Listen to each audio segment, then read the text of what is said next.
WPOW HD2 Miami, WKIS HD2 Boca Raton, an Odyssey sports station. Powered by Anajar and Levine Accident Attorneys. Call 1-800-747-FREE. That's 1-800-747-3733. Game Day Uncensored, post-game edition. We keep rolling. Don't be stressed. Y'all know what's online. Recapping the Fins game. Real reaction, real opinions, real talk for real fans. That sounds amazing. On AM 560 Sports, WQAM, FM 99.9 HD2, and always live on the free Odyssey app. Game Day Uncensored is sponsored by South Florida Lexus Dealers. Experience amazing by Tito's Handmade Vodka. Tito's Handmade Vodka on game day? Pour me in, coach. Edmore Sawgrass Cadillac. Make sure your next Cadillac is backed by Morse at Edmore Sawgrass Cadillac. Proud partner of the Miami Dolphins. By JM Lexus. At JM Lexus, you'll always get the home team advantage. And by Williamson Automotive. Williamson is Miami. Doink! That about sums up the Dolphins and the Colts game today. Doink. D-O-I-N-K. A weird, ugly, nasty word, especially for Dolphins fans, for a weird, ugly, nasty, especially for Dolphins fans, game. The Dolphins lose to Anthony Richardson and the Indianapolis Colts in Indiana 16-10. How you doing? I am Dan Day. I don't know. I'm not asking how you're doing. I am Dan Day. Robert Grieper is helping me out today. That game was offensive. There was no offense, but it was offensive. Tyreek Hill doesn't catch a pass until the last minute of the game. Oh, by the way, he and Jalen Waddle had no targets at halftime. No targets. That game, this coaching staff, and I know there's going to be a lot of people saying, well, they just don't have the time to get it out there. Figure something out. That's why they extended you, Mike McDaniel. That's why we pay you. Figure it out. Last year, Tua got it to him. He didn't have all that much more time. This team desperately misses Tua Tagovailoa. And while we're at it, this team desperately misses Tyreek Hill. This team desperately misses Jalen Waddle. They are MIA, and I'm not talking about Miami. This team has nothing right now. They were coming into the game averaging 12 points a game. Robert Grieper, correct me if I'm wrong. How many points did they score today? Was it 10? Yeah, it's pretty sad. Below their average of the league's lowest average already? Now, mind you, you're on your third quarterback. Later, fourth quarterback. Yeah, Tyler Huntley, who has not looked very good. Let's not say that. Tim Boyle, who I don't want to hear it. He's our guy now. But that's where I fault this team is they didn't have a legitimate backup here to start the season. So Tua, last year, mind you, he was injury-free. We know that. They figured he was healthy last year. He'll be healthy this year. Oops. And then they figured, oh, don't worry about it. Skylar Thompson, he's our guy. It's his third year. He's been groomed for this. He beat out Mike White. We'll be fine. Yeah, but here's my problem is you got two problems. Greer and McDaniel. Number one, like I said, Greer didn't get a legitimate backup to Tua. That's number one. For whatever reason, they didn't want competition with Tua, whatever it was. I don't know. It hurt his feelings, even though they paid him a ton of money. They paid Tua a ton of money, and then they're worried about hurting his feelings. Well, guess what? Pay me millions of dollars, and you can hurt my feelings all day. But here's the other thing is that Mike McDaniel is supposed to be a quarterback guru. I don't know about you, but how do you not plan an offense around the quarterback you have? You know you can't use what you used for Tua with what you have, and you still go out. I mean, as you mentioned earlier, Waddle, Tyreek, they are like ghosts out there on the field because no one's seen them. Malik Willis comes in for Green Bay. No problem. We'll tailor the game plan to him, and we'll win some games. Joe Flacco comes into games and is lighting the world up. Now, Spencer Rattler for the Saints, that's a different story. Not so good. It's not that easy. Hey, wait a second. He still scored multiple touchdowns, though. Still scored touchdowns. He still completes passes. He still throws for over 100 yards. Snoop Huntley left the game with 87 yards passing with 7 minutes left in the third. Oh, yeah. And Jonnu Smith is apparently the best player on our offense all of a sudden. And they didn't use him before when Tua was there either. So figure that one out. Tyreek Hill and Jalen Waddle, 0 targets. No, not 0 receptions at halftime. Targets. Julian Hill had more targets. And you're saying, who's Julian Hill? Exactly. Had more targets at halftime than the two of the best receivers and highest paid receivers in the league, in the history of the league. Now, I understand. Tyler Huntley holds on to that ball. I'm not going to say anything like, oh, no, he doesn't have time. He holds on to it a little bit. Last year, though, you schemed to get the ball immediately to Tyreek Hill and Jalen Waddle. First read. You can't do that now? Mike McDaniel, coach, I'm sorry. Am I out of line? 305, you can start calling in now because I'm tired of yelling. 305-567-0560. You can call in. We'll take your calls straight out the gate. Greeper, am I absurd for saying this statement? Mike McDaniel, coach. All they were talking about is him running up the sidelines and calling timeout. He got fooled on that one, too, when they were going to go for it on 4th and goal. Hell no, they're not going to go for it on 4th and goal. When we got Tim Boyle in at quarterback, and their quarterback wasn't much better. Please. It's not as if this was a high-scoring game. I was praying that it was 10-10. They acted like they were going to go for it on 4th and goal at like the 3. Yeah, right. But Mike McDaniel, smartest guy in the room, timeout. Make them use the timeout. Make them go for it. How about that? You got a better chance that way.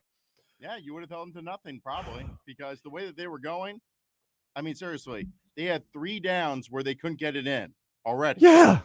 And I'm sorry, Anthony Richardson looked rusty. I don't know if he's good or bad. He hadn't done a lot of games, played a lot of games. He's coming back from an injury. He looked rusty. He looked bad out there most of the time. 305-567-0560 is the number to call. You think Calais Campbell came back for a 17th season in his hometown of Miami to play for the Dolphins to do this? And you know what's the amazing thing is? He's probably one of your top 5 most productive players on your entire roster. The dude's 39 years old. Exactly. What does that say? And he's playing more downs than anybody. And he's healthier than anybody, by the way. Let's not stop that. Tyler Huntley, Tua Tagovailoa, Braxton Berrios goes down today. What else? Storm Duck too, remember? Am I wrong for saying Mike McDaniel? And I know some people are texting in, some people calling in 305-567-0560. No, Dan Day, Mike McDaniel, don't coach. We want you fired. People have been saying, fire Mike McDaniel, fire Chris Greer. I'm not there yet, but I want Mike McDaniel to coach a little bit. Coach. You know, excuses, Tyler Huntley was only here for 6 days. Well, he's been the starting quarterback for 3 games now and looked terrible out there. Was it on Tyler Huntley? Not 100%. It's on Mike McDaniel. Well, you know, the amazing thing is that the analysis has always been Mike McDaniel made Tua a great quarterback. I'm starting to think it's the opposite way around. I'm starting to think it was Tua who made Mike McDaniel look good. Once again, this team is desperately missing Tua Tagovailoa, Tyreek Hill, Jalen Waddle, and Tyreek and Jalen Waddle are playing, from what I understand. Just not getting any targets. 305-567-0560. Let's go to the phone lines right now. 560 WQAM. Sean. What's your name? Where are you calling from? This is Sean from Honolulu, Dan. Hey, Sean, I told you 3 weeks ago to punt on this team, and if you had punted on this team, like I said, you wouldn't feel as bad as you are right now. He's been figured out, okay? He's been figured out, bro. And I hate to put it to you like that, but hey, it's all in front of your face. The evidence is there. He scored 10 points today. I mean, 10 points. I mean, the doink field goal hurt us a lot. Would have tied the game, gave them good field position. But come on, man, man to man. I mean, you let Anthony Richardson beat you? Anthony Richardson 10 for 24 with 129 yards in the air. Thank you. Wow. Wow, really? He's gonna kill you? I mean, listen, I'm sorry, man. I mean, I don't know what to tell you. He did have 56 yards rushing, so. Yeah, he did plastic some people, but man, I don't know what to tell people, man. I don't know what to say. We're frustrated now. We had 10 points at halftime, 0 points in the second half, and of course, it's all exacerbated by that 54-yard doink with 5:14 left in the game. Jason Sanders, thank you very much. You know what? How about we help people out? Honestly, let's be honest. Snoop Huntley, he ain't that great. That's why he's a backup. That's who he's on practice with. Catch some of his passes and make some field goals. get some interceptions, get some turnovers. Don't turn the ball over. You don't help anybody out. And Mike McDaniel, your play calling ain't helping anything out either. You got to be able to scheme up better than that. He ain't no guru. Let me tell you something. What I will agree with you 100% is this. I'm tired of these guys, these quarterbacks getting paid. You talking about there's mental psyche being effective. You bring another quarterback in. I didn't want Joe Flacco. Yeah. You know what Joe Flacco would have done today on either side of the for either team? He'd have won the game. Either team. If he'd have been on the Dolphins, he'd have won the game. And if he would have started instead of Jason Richardson or whatever is Anthony Richardson, they'd have blown us out of the stadium. Oh, man. We can't score more than 10 points. We're averaging a league low 12. Now it's 11 pretty much because we only scored 10 points today. We could muster up big 10 points. Oh, whoa, wait a second. Jonnu Smith caught a touchdown. It's the first tight end to catch a touchdown since 2022. Mike Gesicki, who's 2 teams removed from the Dolphins now. Let me ask you something, man. Do you blow this up or I'm being serious. Do you blow this up? You get two. This is the problem. They hold us hostage because Tua is going to be back next week, most likely, almost 100%. That's the narrative. And now they're going to say, "Oh no, everything's going to be fixed now." Never mind that Tua was playing terrible. Let's be honest. Did you think Tua played well the first game against Jacksonville and that second game against Buffalo? He looked terrible. No. The team looked terrible. Is this team terrible? I know you want to punt on the season. That's the question we have to ask now. Are they going through a rough patch? Or are they just a bad team? Man, they're a bad team, man. And by the way, beat the Colts. You can't beat the Colts. Oh yeah, by the way, enough of the fullback dive. It was cute last game. You do it once. You don't rely on Alec Ingold in the flat and running all these plays. Be creative, Mike McDaniel. Be creative. How can Tyreek and Waddle get shut down? I can't believe that. And at halftime, we did look good. 194 yards, 11 first downs, 17 minutes, 35 seconds. Time of possession. I said, we're moving in the right direction. Tyler Huntley's feet look like he doesn't know how to throw a pass half the time. What's going on? Is he nervous? Are they not coaching him up? What are they doing? Tim Boyle's out there throwing off his back foot. Like, what do we do? Well, I mean, let me ask you this. Was the offensive line good today? It was decent enough, I thought. I mean, they didn't give him a lot of time to throw, but we ran the ball decent enough. But no, I just think that's a He holding. doesn't make adjustments, man. I think the guru himself doesn't make adjustments. And going into the season, I said that's what I want to see from Mike McDaniel this year. I want to see him make adjustments because it looked like last year at the end of the season when people kind of started figuring things out, he looked like a deer in the headlights. AKA the Tennessee game, Tyreek Hill gets hurt. Thought maybe he made an adjustment last week. Oh, maybe we can win because we don't have a quarterback that can barely throw for 100 yards. Run the ball. Maybe he made that adjustment. This week goes right back to being deer in the headlights. Let me ask you something, man. Let me ask all the Dolphins fans something. What makes us think that we are any good? You know what I'm saying? Now I'm being serious. I'm being honest. Sean, you told me punt on the season. I said, come on, let's not overreact. After this loss, and oh yeah, by the way, it doesn't get any easier the rest of the season. You played a bunch of duds who get their only wins of the season against you. And they decided to bring Anthony. How disrespectful is that? They decided to bring Anthony Richardson back for basically a warm-up game before they start having to play some other teams. Exactly. How's the rest of the teams in the NFL view the Miami Dolphins? And that's what you have to start. They view you as a W. Exactly. A get-right game. A game where you're not going to give up a lot of points. Can't score. And then when you do get in field goal position, Mr. Doink steps up, Jason Sanders.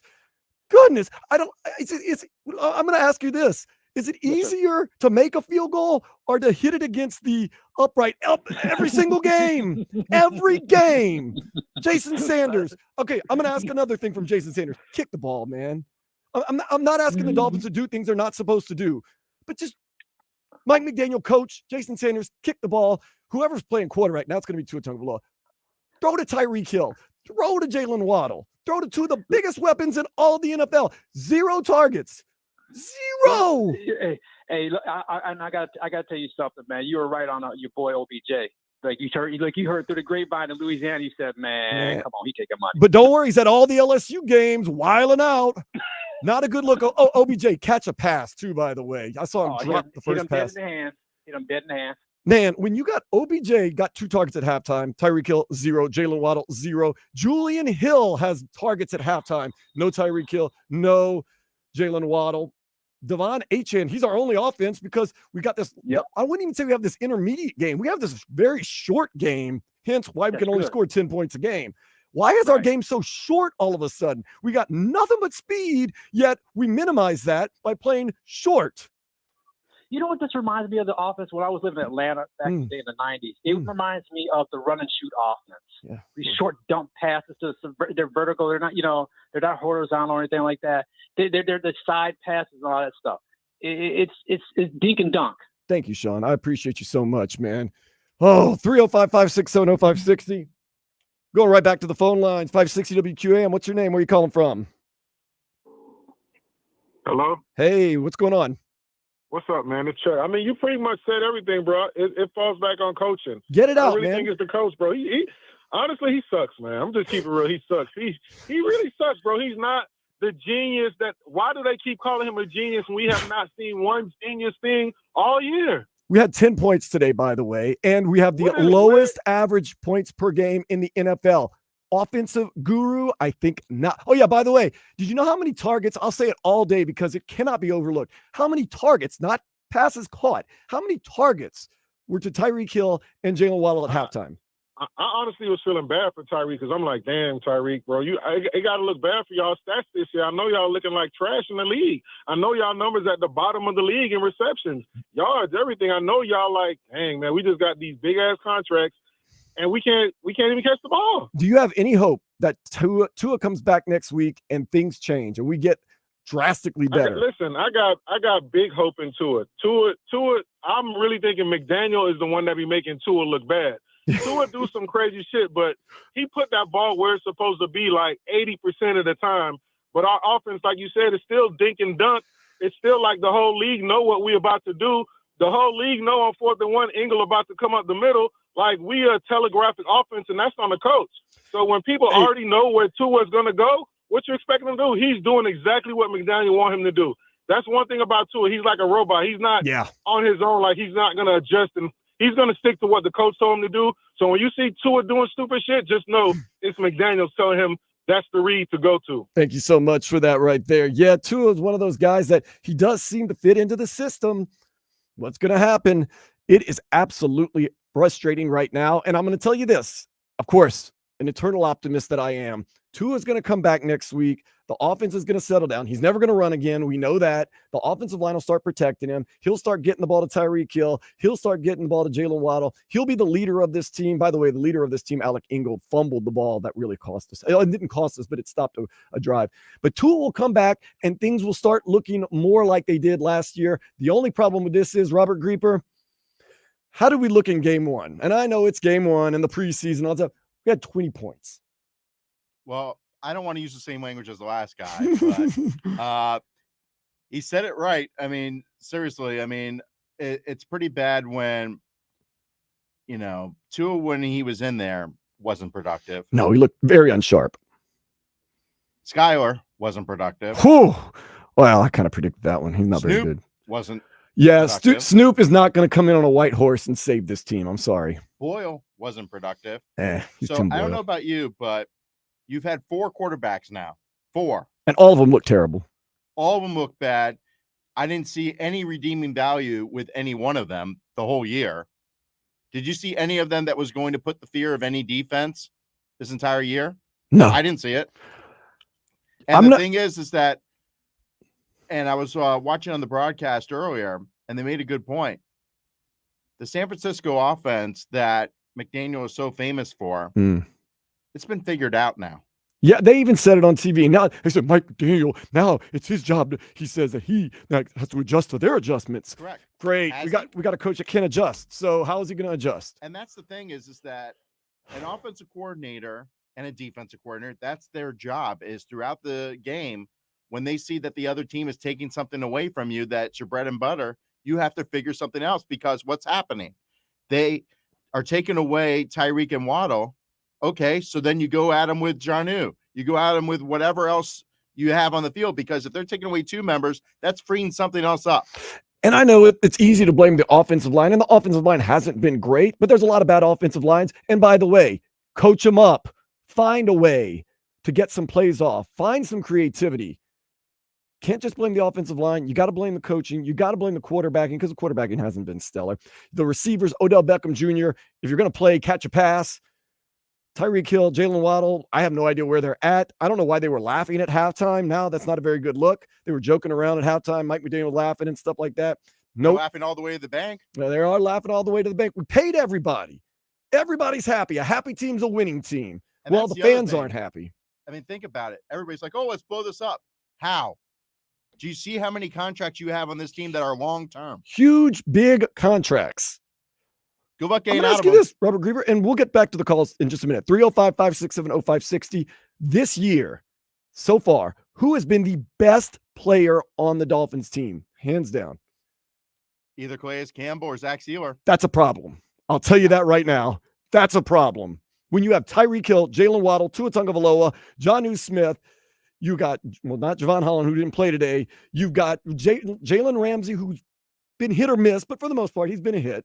But your best two players, without a doubt, and that's why I asked you, Grieber, because those were the two I was going to name, Zach Sealer and Calais Campbell, who's in his 17th season. He's 39 years old. He wasn't supposed to play this much. We weren't supposed to need him this much. He's a necessity now. Best players on your team are your interior defensive linemen. And they're also the healthiest. Why is a 39-year-old guy in his 17th season the healthiest player on our team? And your kicker, the most accurate kicker in Dolphins history. Who do we have kicking? You and I? I'm infuriated, and I don't want to come on and yell, and I don't want to come on and be upset. I don't want to be angry. But if you're a Dolphins fan, it is frustrating. 24 years, you have not won a playoff game. And this year, I wouldn't even say you're whittling it away. I mean, you're just totally crapping it away. Make that 25. 305-567-0560. We're going to take a break. We're going to get back to your calls. Thank you so much. If you're watching on YouTube and Twitch, 560 WQM, keep them coming in. And we're going to get back right next with more reaction and your phone calls here on Game Day Uncensored, post-game, 560 WQAM.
at work while you tackle your inbox or get ready for another meeting that probably could have been an email. Tune in late? You can rewind your favorite live shows to catch what you missed. And with Chapters, easily jump to the topics that you care about most, like the latest updates from your team. Your sports talk, your way. The Odyssey app. Download it today. Have you downloaded the free Odyssey app and made WQAM your favorite station? Do it. Listen to us live or on demand and use the rewind feature to go back and listen to any part of any shows you might have missed. Time for more Game Day Uncensored, post-game edition on AM 560 Sports, WQAM, FM 99.9 HD2, and always live on the free Odyssey app. Sponsored by South Florida Lexus Dealers, Tito's Handmade Vodka, Edmore Sawgrass Cadillac, JM Lexus, and Williamson Automotive. I know a lot of people are calling right now for the Miami Dolphins to collude for Cam Ward, to tank for whoever, to blow this thing up. Well, quick history lesson. We did tank for Tua. We did cheat, try to get Sean Payton, Tom Brady, and right now we still suck. So I don't know if tanking or cheating even is going to make a difference. Hopefully we get Tua back next week and things get better. 305-567-0560 number call. Hey, you know what, Gruber? Maybe the quarterback controversy by default is over. Tua's going to be back, but if not, looks like Tim Boyle's our guy. Because number one, Skylar Thompson can't throw the ball and he got hurt. Snoop Huntley got run all over the field and got hurt. Tim Boyle, give the man some credit. 8 for 12, 74 yards. Threw a terrible pass at the end of the game when he was trying to drive on a 4th down to even try to score a touchdown and maybe win the game. Threw the ball to nobody. It was about 7 yards out of bounds. But, you know, Tua, come on back. What is that like being the valedictorian of summer school there? Yeah. I mean, that's pretty much what you're saying. You're 4th string quarterback. And then you win the role because you kind of won the role now. But then Tua is going to be back next week. So, yeah. 305. He should be. He should. Yeah. Now you start wondering, should we rush him back? I mean, you got to think, look at the record now. I mean, he's their best cheerleader on the sideline right now. I don't know if you see him out there. I mean, he's jumping up and down, high-fiving, having a good time out there. 2-4 Dolphins right now. Still, the AFC is so bad, and the AFC East is so not great that you still got a shot. I don't know. 305-567-0560. Let's go back to the phone lines. What's your name? Where are you calling from? Carlton Williams. All right. What you got? The reason our offense looks like it does is because it was tailor-made for Tua Tagovailoa. No other quarterback can come in here and do what they're really good at doing. And this coach we got, he is a subpar dude, man. This team is not tough, man. This offense is our worst. It's a disease to our defense. Our defense is not having. They haven't performed bad. Not one game. No, they've been great. All offense is always just. I mean, come on, man. It's time. Chris Greer, pack it up. It's time to go. So, Carlton, do you think Tua makes his return next week and kind of gets more comfortable? Do you think in 4 or 5 weeks we're talking a different radio show? We're saying, man, this team's scoring 30 points a game. They're a well-oiled machine on offense. Do you think, since the offense is tailored to Tua, that in a couple of weeks we are going to be talking about a high-powered offense like we were last year? Nope. Because the offense, the defense, the NFL has already figured us out. Okay, they're running 2 safeties high, keeping everything in front of them. That takes away from what we do. Instead of us running quick hit slants and getting the ball into the hands of our playmakers, we don't think like that. We had, first of all, our coach don't know how to ride the hot hand. Donald Smith, they could not stop him. Why? Why you keep pulling him to the sideline? Why you're not keeping him in the game? Because they don't know whether you're going to run or throw with him. Come on, man. Our coaches, come on, man. I think Mike McDaniel knows where the naked pitches. Him and Chris Greer know where the naked pitches of our owners. I believe they have the naked pitches of them. A lot of people are saying that maybe Chris Greer's got something on somebody. That's why he hasn't been fired yet. He's hit on some picks. He's missed on some picks. That kind of happens. Jonnu Smith, though, he did have himself his best game as a Dolphin. 7 receptions, 96 yards, and that 1 touchdown. The only touchdown of the game for the Dolphins. That's sad that every week we struggle to get a touchdown. Oh, my goodness. Jonnu Smith, though, for lack of a better term, had a great game. That means that Tua and Waddle, I'm sorry, Tyreek and Waddle not having a lot of game. 305-567-0560, 560 WQAM. What's your name? Where are you calling from? What's going on, my brother? It's Abel, man. How you doing today? Hey, I'm doing pretty bad right now, but what are you going to do? Brother, let me tell you something. And this is talking, because life is great. We don't need to be worried or take this too emotional. I understand. Because life goes on. You know what I'm saying? But let me just vent this out right now. Please. Because what I have an issue with, what I have a main problem with is the way that this inept coach that we have, because that's what Mike McDaniels is. Because there's other coaches out there in the NFL that are getting paid the same amount of money, if not more, or about the same, who adapt their teams to what they have. Yeah. And this is now week what? He got injured in week 2. We had week 3. We couldn't do anything against Seattle. Week 4, we looked like crap against Tennessee. Come on, like, what is this nonsense? And you're telling me, and he's out there giggling and laughing with Waddle and laughing with Hill, and because they all got paid. Your co-host said a great point. They all got paid, so they could care less about what's going on. Because what happens? They come out there, they look like crap. That team looks unprepared, and it's not a Tua Tagovailoa problem. Because when Tua comes back, your offense has still struggled since week 11 of last year, and you have done absolutely nothing to get it better. And he's out there. That last drive, I know that you should not be. Of course, you're going to leave the middle wide open because you have no timeouts. Yeah, Devon Achane could have tried to get out of bounds a little bit better, but then why are you even throwing it there? It doesn't matter because this defense is they're bailing him out. Yeah, they are. The fact that we're even in these games is pathetic, and you feel bad for Calais Campbell, who decided to come finish his NFL career here. And you're getting killed by a quarterback that's not even that good because Anthony Richardson, who's a Gator, 41-17, by the way, let me remind all the Gator fans out there, who's a Gator who got killed, who's getting killed every week. He looked like a freaking Heisman runner. He looked like the NFL MVP today because we make everybody look good because our coaching staff does not care, and they do not know. And you know what? It's okay because Chris Greer, he's just gonna keep giving extensions to everybody. I heard Joe Rose got an extension for the radio host team. Everybody's getting an extension. Man, I wish I could find a boss like that. I want to find a boss where I'm not held accountable, where I can produce like crap, and at the end of the day, I'm just gonna keep getting paid more and more money. Abel, you're right about that, man. Yeah, we all have to produce. We all have to perform. We all have to do good. Why are there extensions? Oh, by the way, the two teams the Dolphins have beaten this year, the Jaguars and the Patriots, played earlier today in England. The Patriots team that you beat last week because the guy's foot came down halfway out of bounds, got skull drugged by the Jaguars, a team you barely beat in week 1. A lot of people were saying we're maybe the two worst teams in football. Jaguars blow out the Patriots 32-16. And remember, you were able to beat the Patriots 15-10 and the Jaguars 20-17. Jason Sanders finally made a field goal at the end of the game, and we won 20-17.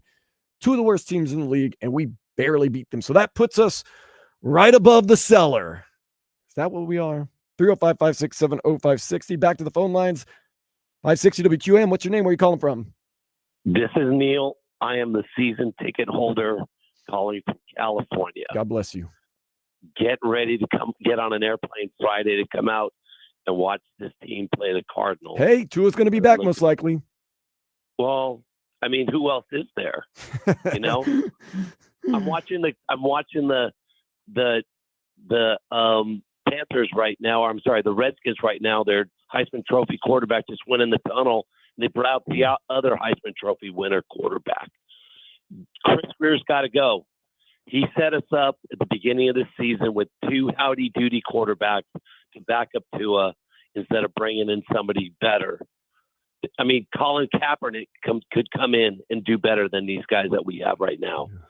And Mike McDaniel, I got two words for him: game plan.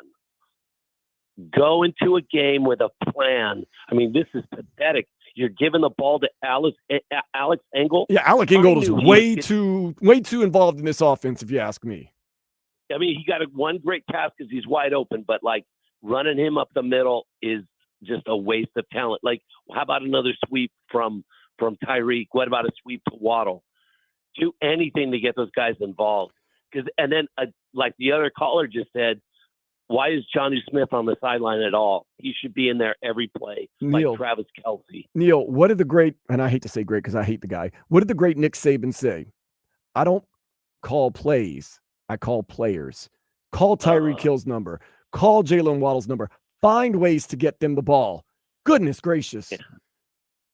What are we doing? I'll see you guys in Miami next week. I'll call in after that game, and hopefully we're happier. Yeah, Neil, we'll be all right. We got Tua Tagovailoa coming back. We're hopefully going to be good. 305-567-0560, 560 WQAM. What's your name? Where are you calling from? What's good? This is George calling from Miami, man. And honestly, all I can say about this is what I've been saying for several weeks now. And I think that's Mike McDaniel is not the guy. He has not built this team. He does not energize or motivate this team in the way that we need him to motivate this team. Mm-hmm. He needs to be an offensive coordinator. And honestly, even that's up for question at this point. He was not an offensive coordinator at San Francisco. Remember that. He was the run game coordinator. Yeah, there you go. Exactly. And wait. He also didn't interview with any other team but the Dolphins. No other team even gave him an interview, but we hire him. Yep. There you go. And we extend him. Head coach. And we extend him. Absolutely. We need like a Mike Tomlin, which I know won't happen, but we need a Mike Tomlin type of coach in that locker room to motivate the team that we need them to play in that fashion. And if anything, again, Mike McDaniel's the play caller, but maybe, and I think he's not that anymore. I don't think he's that. The genius is gone. I'm sorry. I don't want to hear it anymore. He is not the wise guy that we all think that he is. And I'm sorry that this team is literally playing in his personality, and it's just not going to get it done. Not in this division, not in this conference. And I'm just tired of hearing it. Also, like Waddle, like why are we paying Waddle when we have Tyree? We could have easily gotten any other wide receiver to do what Waddle does, which by the way is nothing as of late. We could have gone over Restrepo in this next upcoming draft. Like there's just so many other players that can do what he does. And when we have Tyreek on the other side, we don't need another Waddle, let alone an OBJ as well. Oh. Like this team is just a disaster. Greer needs to go. I'm tired of all of it. Honestly, at this point, like just give it all up, blow it up, and let's go for Cam Ward. I'm sorry. A lot of people feeling like George is. Let's run through this real quick, Greeper. Let's give some grades out. The defensive line, I give them an A. You can't knock their hustle, the way they've been on the field all the time, going after it. No offense to score behind them. They've been your most protective unit this entire season. The secondary, for the most part, I'll give them a B. They've been all right. They've been pretty good. Yeah, for being banged up. Yeah, definitely. Let's see what I can go through. Quarterbacks, I would give them a D. A D? Really? Running backs, I give them a C. I go along with that based upon the injuries that they've had there. Wide receivers, incomplete because we don't throw to them, apparently. Got two of them. Isn't that kind of part and parcel of the situation is it that you're not throwing to them or they're not getting open? Are you, the offensive line, got to get to that too. I would give them a D. They're not giving the quarterback a lot of time, but our quarterbacks aren't getting the ball out very quickly either. And the play calling's been atrocious. Yeah, it's been bad. And then special teams. Not very special. A D. Once again, I'm being very nice. And finally, last but not least, I'm going to be very nice right now. Coaching, D-. Really? Once again, I'm being nice. Am I wrong to say the coaching has been a D- so far this season? I can't see one positive thing that the coaching has done. Well, they won 2 games. How? They threw Javon Holland made a big punch-out play when they were about to go down by 21. And then they threw a bomb to Tyreek Hill. And then Jason Sanders kicked like a 100-yard field goal. He actually got made lucky one. the guy didn't get his other foot in. Yeah. Then we got lucky that the other guy didn't get his foot in for New England. Yeah, that D- is maybe a little elevated. Yeah. Again, oh, yeah. By the way, the 2 teams you've beaten are 2 of the worst teams in the league. It's not as if you actually beat them. Yeah. They beat themselves. And by the way, they were beating you for a while too. Oh, and by the way, good game planning too. Tua, he didn't get hurt last year. He'll be fine. Why do we need a backup quarterback? Mike White, we don't need to pay you $4 million. Skylar Thompson, you're not going to play. Did not look game ready, by the way. Skylar Thompson's been sitting on the bench chilling, obviously. Oh, let's go get Snoop Huntley, who hasn't been on a real team in a year. And then throw him in the mix in the most complicated offense and not simplify it very much. Well, that's what I don't understand is that okay, you cut Mike White to save money under the cap. We know that's what happened. But you also made the decision. Obviously, the coaches saw at camp because nobody else saw in camp.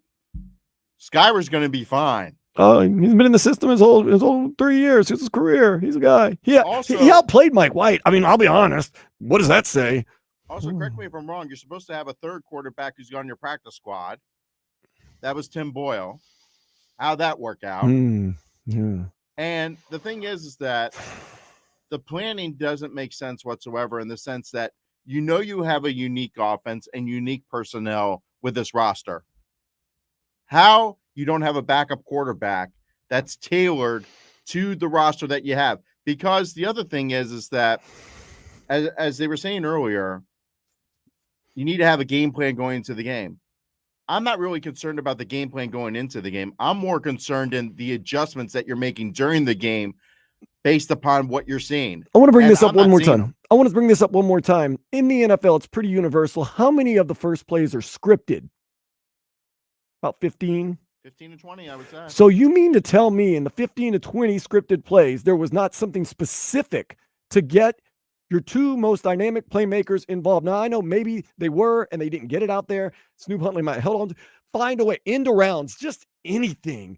Run a Statue of Liberty play. I'm not asking for you to do, the most dynamic thing in the world. Get it in their hands. All right, we're going to do a scoreboard next. Calm down. Keep the calls coming. 305-567-0560. This is Game Day Uncensored on 560 WQAM.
Thank you so much for suffering with us here on Game Day Uncensored post game. I did not want it to be a sad sufferfest, but I got to be honest, it's Game Day Uncensored. I'm not going to censor myself. I'm not going to say today you were right where we needed to be and we just didn't punch it in. I will say Tool will be back next week most likely. So, okay, maybe that's a little blurred side.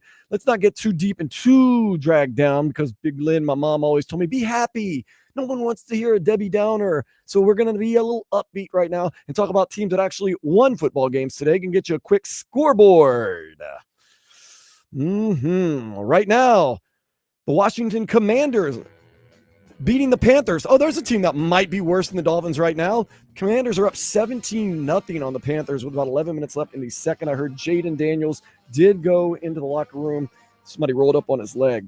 Chiefs 49ers rematch of the Super Bowl. Both teams 0-0. Ooh, Creeper, let's see how this game goes. So it's going to be nip and tuck, and we're going to wonder why the Chiefs aren't playing up to their potential. Then the 49ers are going to get up, and then at the very end of the game, Patrick Mahomes and then Travis Kelce and Taylor Swift and whoever else is on the sideline will come out, score a touchdown or a field goal, and win the game. Is that how it's going to go?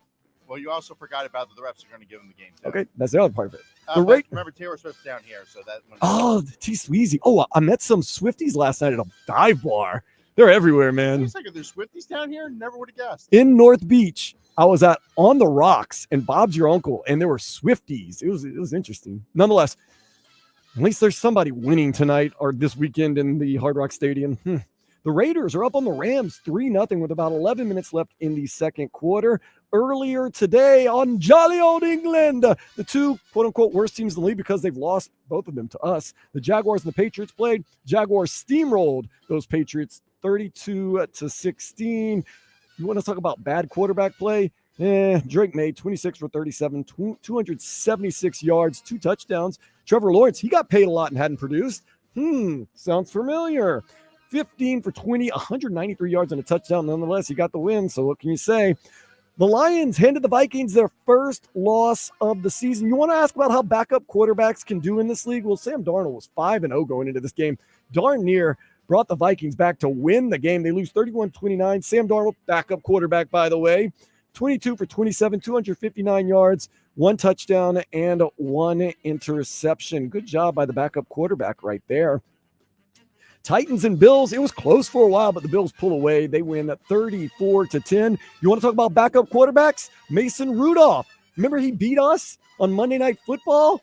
He went 25 for 40, 215 yards, 1 touchdown, 1 interception. As bad as that stat line sounds, I'll take it. The Seahawks, maybe they are for real. Or maybe I was right about the Falcons kind of sucking. Seahawks go and take care of business against the Atlanta Falcons, 34-14. Reapers, Green Bay Packers, huge win today, 24-22 over the Houston Texans. You want to talk about having a bad day? CJ Stroud, 10 for 21, 86 yards. Can we get him on the Dolphins? It's about how much our starting quarterbacks do all the time. 86 yards. My goodness. Of course, the Packers, they've got themselves a good quarterback. They paid him, and he's going to be good for a long time. Jordan Love, 24 for 33. 220 yards, 3 touchdowns, 2 interceptions. Jordan Love, he'll make a bewildering play like, does he even know what football is? And then he'll make a bewildering play where you're like, that's the greatest football play I've ever seen in my life.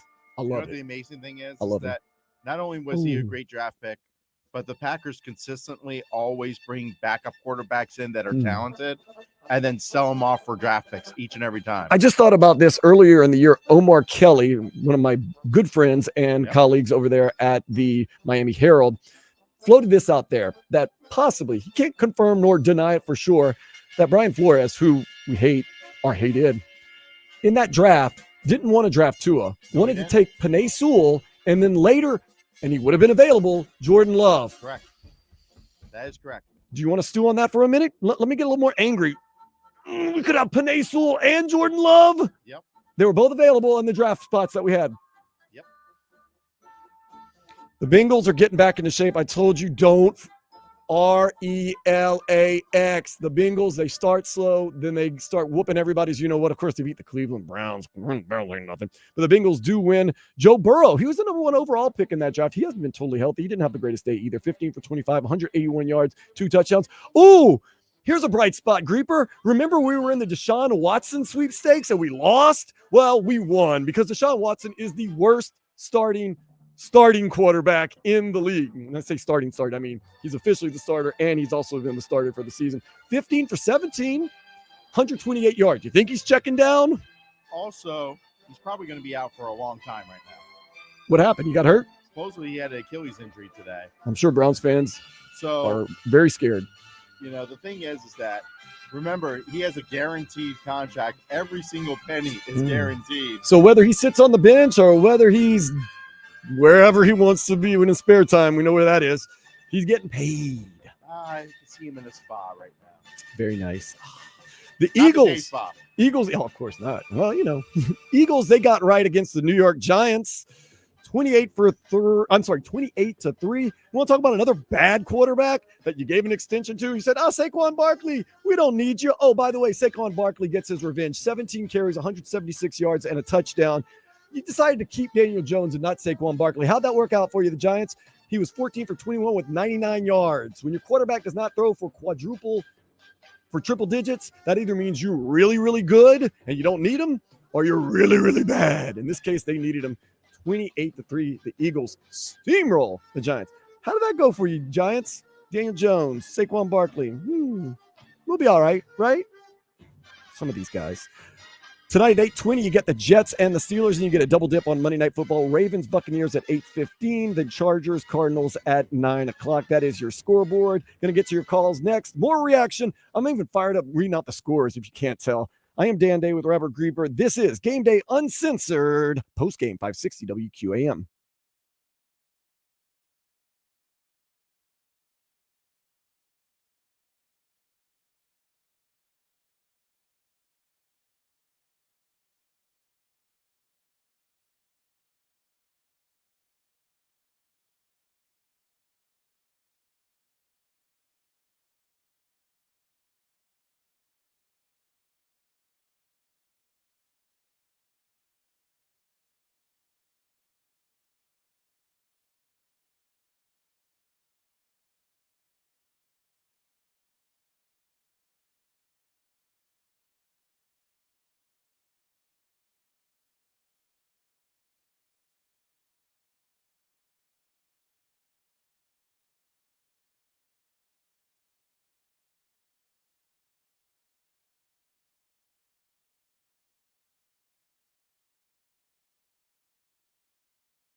WHD2 Miami, WKIS HD2 Boca Raton, an Odyssey Sports Station. Powered by Anajar and Levine Accident Attorneys. Call 1-800-747-FREE. That's 1-800-747-3733.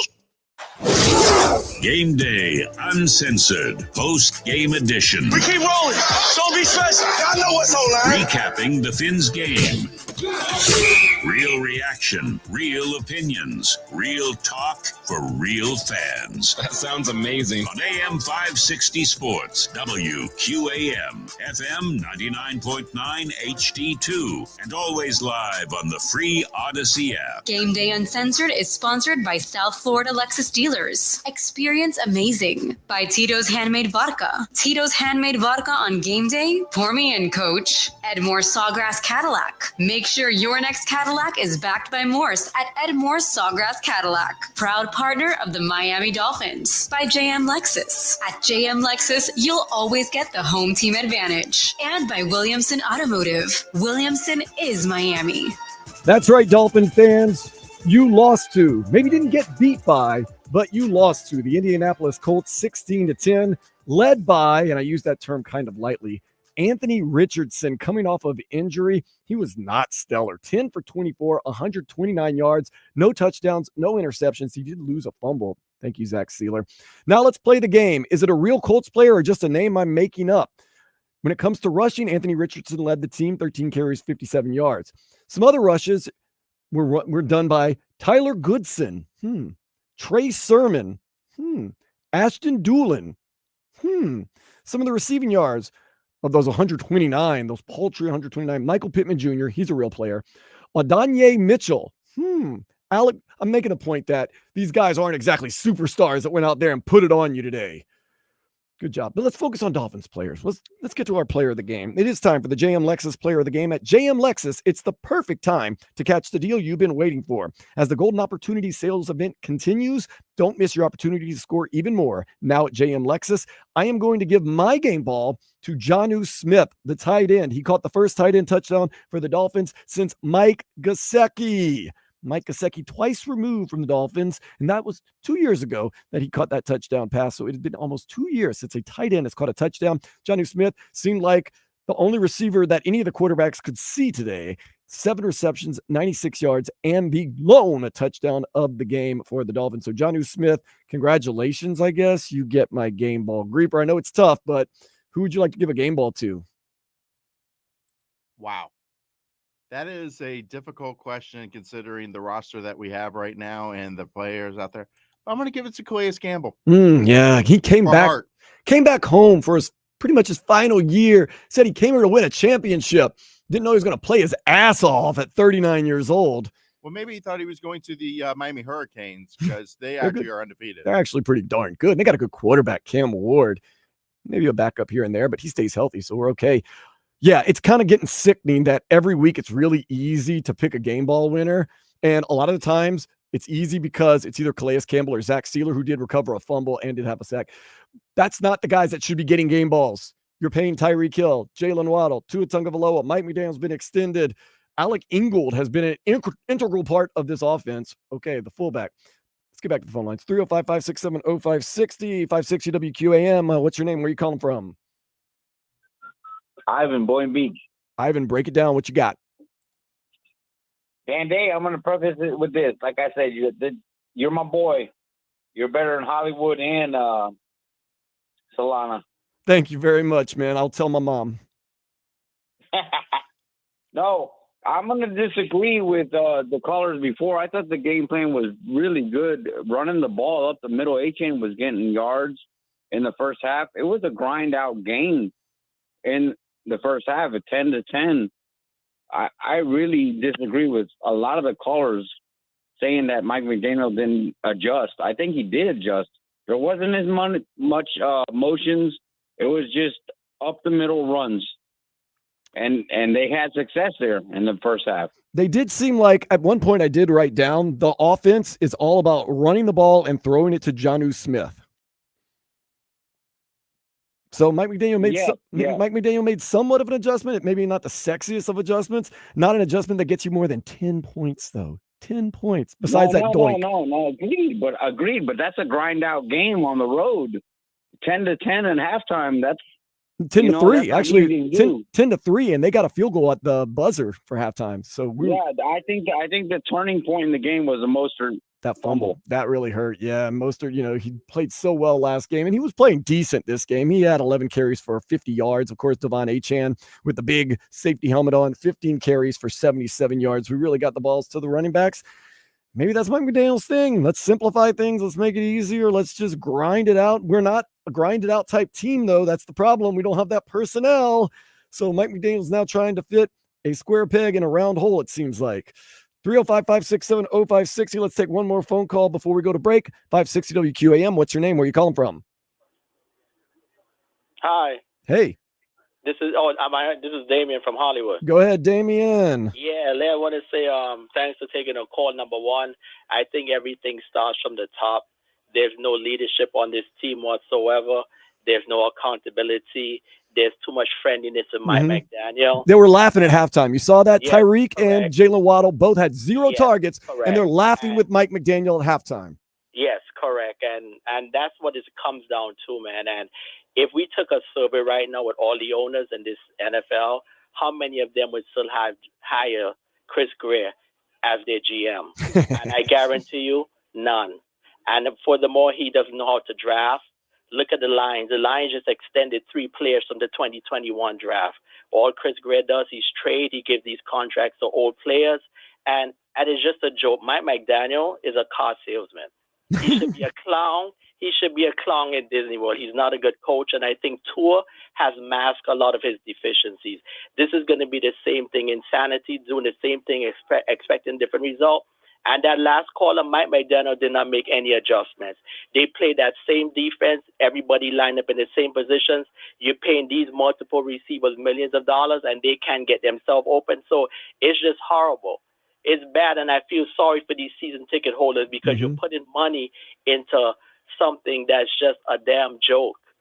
And there's no why could Mickey Harrison just call Stephen Ross and say, I want to buy. Forget buying a minority owner. Just buy this whole damn team, man. Because it's just a damn curse. It's a joke. A joke. It has been absolutely terrible. Damian brings up a good point. And Grieper, I want to bring you in on this one really quick. Is it, Dan Campbell comes in, he's real rough and tough, and that kind of straightens the guys up, but then it kind of gets old. Are we seeing this with Mike McDaniel, the buddy, laughing, everything's okay, life is more important than football? It might work at first, but then when the going gets tough, you have no authority. I don't know. I'm not in the locker room, and I've heard that the team is still behind Mike McDaniel, but is this maybe the case of at first it's really, really effective, but then when things kind of get old, it doesn't really work that well? Well, the thing is that if you're winning on the field, it doesn't matter. No. Tom Brady and Bill Belichick, look at that. I mean, you made the perfect example right there is that do people care if their coach is a hard ass or if is a Mr. Nice Guy? No. As long as they're winning. No, if you're still getting chips, who cares? Tom Brady, not the most personable guy in the world, but guess what? Beloved. Why? Winning. Nick Saban, I know him personally, not the most personable guy in the world, but guess what? Everywhere he coached, well, minus here, beloved. Why? Wins. Winning, and we've said this on Sports Day, winning can be a personality. You can be a rotten person, but you win, you're okay with me. And I understand there's a certain level to that, but it doesn't matter. Just win, baby. It's Al Davis. He won some. Now the Raiders are kind of messed up. Nonetheless, yes, the fans, we are going through the doldrums, but once again, light at the end of the tunnel. Tua Tagovailoa expected to be back next week for the Arizona Cardinals. You might get the good Cardinals, might get the bad Cardinals. I don't know. Maybe Tua comes back. He stays healthy. This offense starts kind of getting into a rhythm and clicking. Maybe they just need to see, as they say, the ball go through the hoop. Maybe they need to score a touchdown or two, and all of a sudden the floodgates will open. You're in a division where you're not going to beat the Bills. Okay, we know that. Give that a break. The Bills are going to win this division most likely, but you can beat the Jets. You got them twice on the schedule. You can beat the Patriots once again on the schedule. Who knows? Maybe go on a little bit of a run. It's not going to be easy. Now you got the Browns later in the year. You got some tough games, but if the offense can get clicking, and we know the defense can play, heck, Even the bright spot of this team. Okay. Is it over? No. Does it feel like it's over? I'm not gonna lie. It hurts a little bit. I would be lying to you say it doesn't hurt. Like right now, it's pretty bleak. But we only scored 10 points a game, and you're averaging about 11 points a game this season, and you're 2-4, and you just got beat by the Colts and Anthony Richardson. They're 4-3, by the way. Thank you, Joe Flacco. Yeah, it's a little bleak. Yeah, but you're also going to get back to it next week, and you'll get Chubb back down the road. So those are two huge pieces to get back on this team, and hopefully that will get you propelled into winning. Mind you, the schedule is a lot more difficult than what you faced already. Yes. So it's going to be an uphill climb to do it. You got Arizona. Possible? You got Arizona. You don't know what they're going to be like. Sometimes you get the good Kyler Murray. Sometimes you don't. Then you get the Bills in Buffalo, 1:00. You get LA Rams on a Monday night. You never know. The Raiders don't seem to be that good. You get the Patriots. They're terrible. Then the Packers on Thanksgiving night. Good luck with that. The Jets, you never know. Texans, we know they're good. San Francisco, so far this year, undetermined. The Browns, absolutely garbage. And then you close out the year with the Jets. So, well, they might have CMC back by then, too. Yeah. I have a feeling that these 49ers are going to figure things out as the season goes on. They seem to have too much talent. And, they got a coach that makes adjustments, like putting in his third string quarterback, Mr. Irrelevant, and going to an NFC championship game and him getting hurt, and then going to a Super Bowl last year. What a concept. That's interesting. Now, where did Mike McDaniel coach before here? Maybe you should make a call. I don't know. Back with your phone calls, 305-567-0560, and we're going to hear from Mike McDaniel. He's going to have to answer for his, I don't know what you call it, just his doings. That's later in the show. Game Day Uncensored, 560 WQAM.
WQAM, FM 99.9 HD2, and always live on the free Odyssey app. Sponsored by South Florida Lexus dealers, Tito's Handmade Vodka, Edmore Sawgrass Cadillac, JM Lexus, and Williamson Automotive.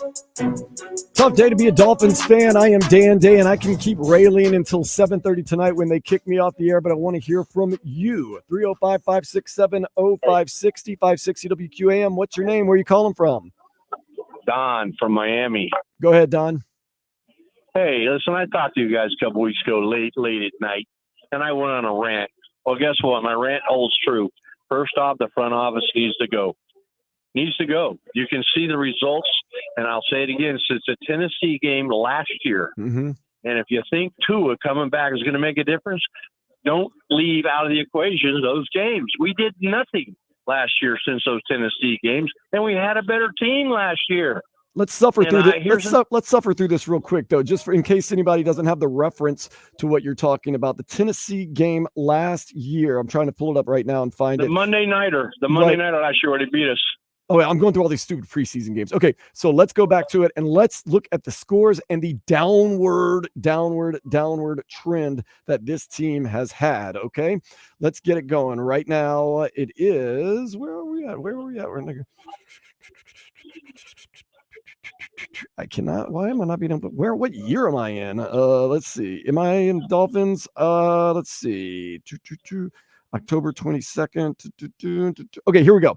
So we lost 28-27. We're up by 14 points at the very end of the game. We lost 28-27 to the Titans. No worries. Next week, we get right. Dolphins, 30-0 to the Jets.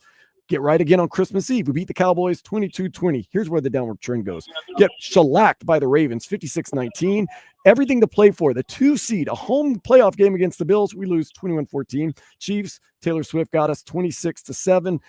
Then we go to the regular season. We struggle to score 20 points to beat the Jaguars, 20-17. We scored 10 points against the Bills. We scored 3 points against the Seahawks. We scored 12 points against the Titans. We scored 15 points last week. That was an explosion. Today we have 10. You're right. Not very good. Not very good, Donald. So what makes you think? I mean, I heard you say it. What makes you think we can beat any of these teams we're going to play this year, except for maybe one of them you mentioned? I forget. Yeah, because here's what we need to do. You can get Cleveland. Deshaun Watson's done too. Cleveland, yeah. And who knows, the quarterback may bring in may be better. Yeah. Oh, so yeah. Here's what we need to do. I hate to say this. I like Mike McDaniels, but he needs to go. I think he's lost the team. They're laughing on the sidelines at halftime. They're laughing. This is the thing. I can understand laughing and smiling on the sideline, but not when you're Tyreek Hill and Jalen Waddle and you've gotten 0 targets, not 0 catches. That means you did not get the ball thrown to you once, and you're laughing with your head coach. So bring in Pete Carroll and Burbell as a defensive coordinator. Mike Burbell is a defensive coordinator. I'm looking at the scores right now. Football, not tiddlywinks. Let me tell you, that's so frustrating. The Washington Commanders, you'll admit last year, clown show, laughing, not even laughing stock, black eye of the NFL. They're up 27-0 on the Panthers right now. And I know Jaden Daniels is hurt and stuff, but that's how much hitting on one draft pick does for you. The Panthers have the same issues that Dolphins do. The front office is terrible. Why would you draft Bryce Young? Gosh, that's crazy. Yeah, pass up on CJ Stroud. But you were not, like I said, not even a clown show. You were the black eye of the NFL. Black eye. Second pick in the draft. Now you're whooping up on everybody. You're up 27-0 on the Panthers. You've only lost 1 game. Oh, no, you've lost 2. I'm sorry. They lost to Baltimore last week. All of a sudden, at halftime, you're rolling everybody. You got Marcus Mariota in there right now, but Brian Robinson Jr., you hit on a draft pick. I got a question for you. And you're good. I got a real question. Let's go. Real question. This is what I'll end with. Is why didn't the Dolphins, or why don't the Dolphins go get Tannehill? Go get him, or get an experienced quarterback, because all these quarterbacks you keep putting in there aren't the answer. Tannehill, because of the sins of the past, it's just going to be too much.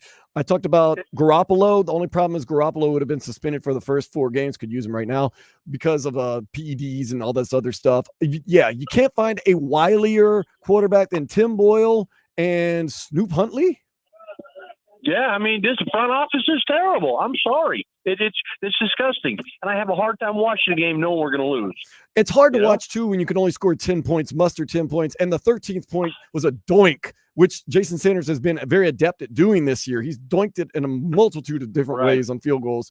It used to be, Right. kick the field goal. It seems like every other kicker in the league, it's almost automatic. He gets up there, you got to hold your breath, or you make a joke. Oh, how's he going to doink this one? And he does it. And that would have tied the game, by the way. And we know the rest. Yeah, well, it's hard. Thanks for taking the call, man. Have a good day, and fins up. Donald, I'm with you right there, man. He's right. I mean, it's so crazy. Kansas City doesn't draft Patrick Mahomes. Where are they today? The Washington Commanders, and of course, once again, Jaden Daniels hurt a little bit. We end up getting Deshaun. Never mind. I don't want to talk about Deshaun Watson. 305-567-0560, 560 WQAM. What's your name? Where are you calling from? I'm Doug from Hollywood, Florida. Got a lot of calls from Hollywood. I love it. Hollywood always up to no good. What you got, Doug? Man, it was two things to the game. He's playing the game not to lose, and then he's not putting no trust in.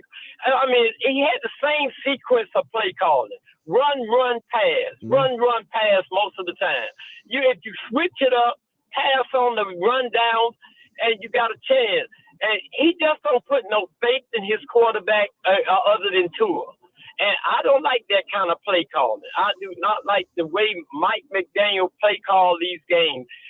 Even with the 2 turnovers, the Dolphins still could win that game with the 2 turnovers because all he had to do was switch things around, and they could have won the game. Then he caused this guy to have to kick this long field goal. 3rd and 1, you should have ran the ball so they can get another set of downs to make the field goal a bit closer. But he the one put a lot of pressure on that field goal kicker by calling them dumb plays. I want to say the word I want to say. I want to add another word into it. Go ahead, Douglas. Dumb 8 plays. That's the word I want to add in. So when Tua comes back, it's going to be the conversation. You win against a weak team. You don't win against a quality team, but then they're going to give all the praise. Oh, that's more like it. But you ain't winning against a quality team. Arizona is not quality. I was going to say, Douglas, I'm all for beating a bad team. We've been losing to bad teams. I don't think the Colts are a good team, although they're 4-3. I don't think they're not a good team either. The Jaguars are a good team. I don't think the Titans are a good team. I mean, I'll take a win against anybody.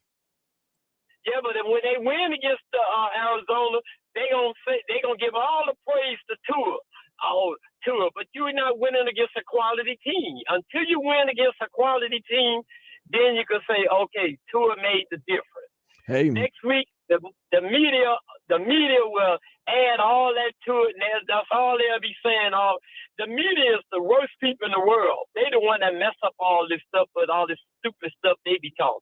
I know. I'm part of it too, man. We'll see how this team improves with Tua Tagovailoa next week. He's been out for a while. He might be rusty, kind of like Anthony Richardson was today, but it was enough to get the Colts through in a very, very unpleasant 16-10 game for both sides. Really was not pretty. They're saying Mike McDaniel was an original in his play calling. He's run, pass. He's doing this. To be honest with you, though, I think he's calling the plays he thinks give them the best chance to win. I think the offensive line, not that great. His quarterbacks, it's time to say it. Tyler Huntley's not the answer. Tim Boyle, not the answer. Skylar Thompson, not the answer. I think he's calling the plays. All these coaches are doing are trying to win. I think he's calling the best plays he can, or at least the ones he thinks that are going to win the game. And that's exactly what he's trying to do is he's playing it safe based upon the personnel. The defense is holding him into games. You minimize mistakes. The plan is that's going to most likely, hopefully, get you to win the game. And hopefully your defense gets a turnover and that wins a game for you. And that's what they're playing. It wasn't going terrible. You're up 10-0. They made a long field goal at the halftime. You're up 10-3. You still look like you're in control. Raheem Mostert coughs up the ball. The game's tied. All of a sudden, there's new hope. Alec Ingold in the red zone coughs up the ball. Then you doink a field goal. Oh, yeah, and we talked about this, Creeper. Penalties, undisciplined, not clean. This team's got a lot of problems right now. Now, it could look totally different at the end of the season. I've seen teams look night and day from the beginning to the end of the season. So I'm not saying, it's just going to continue like this. But for right now, undisciplined. And yes, you had a game plan that was working, but that's the thing. This team doesn't take into account different variables. They didn't take into account Tua would get hurt this year. Bit us in the you-know-what. They're playing a game plan where there's no margin for error. Well, Raheem Mostert, Alec Ingold fumble. You have to game plan for that, and they don't. Hence 10 points. Jason Sanders, enough with the doinks. Going to come back, get you caught up with some stats and scores next here on Game Day Uncensored 560 WQAM.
Uncensored, post-game edition on AM 560 Sports, WQAM, FM 99.9 HD2, and always live on the free Odyssey app. Sponsored by South Florida Lexus dealers, Tito's Handmade Vodka, Edmore Sawgrass Cadillac, JM Lexus, and Williamson Automotive.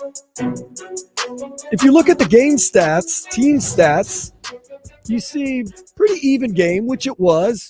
Might even say Dolphins probably came out ahead. Total yardage, the Dolphins 337 yards, the Colts 284. That's good. Passing yards, Dolphins 149 yards in passing, the Colts 129. Okay, good.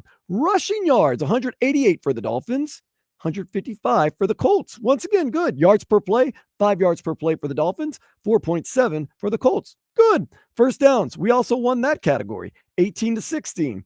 Third down efficiency, we were 6 for 15. They were 4 for 13. We're winning everything so far. Fourth down efficiency, we're 0 for 1. They were 0 for 0.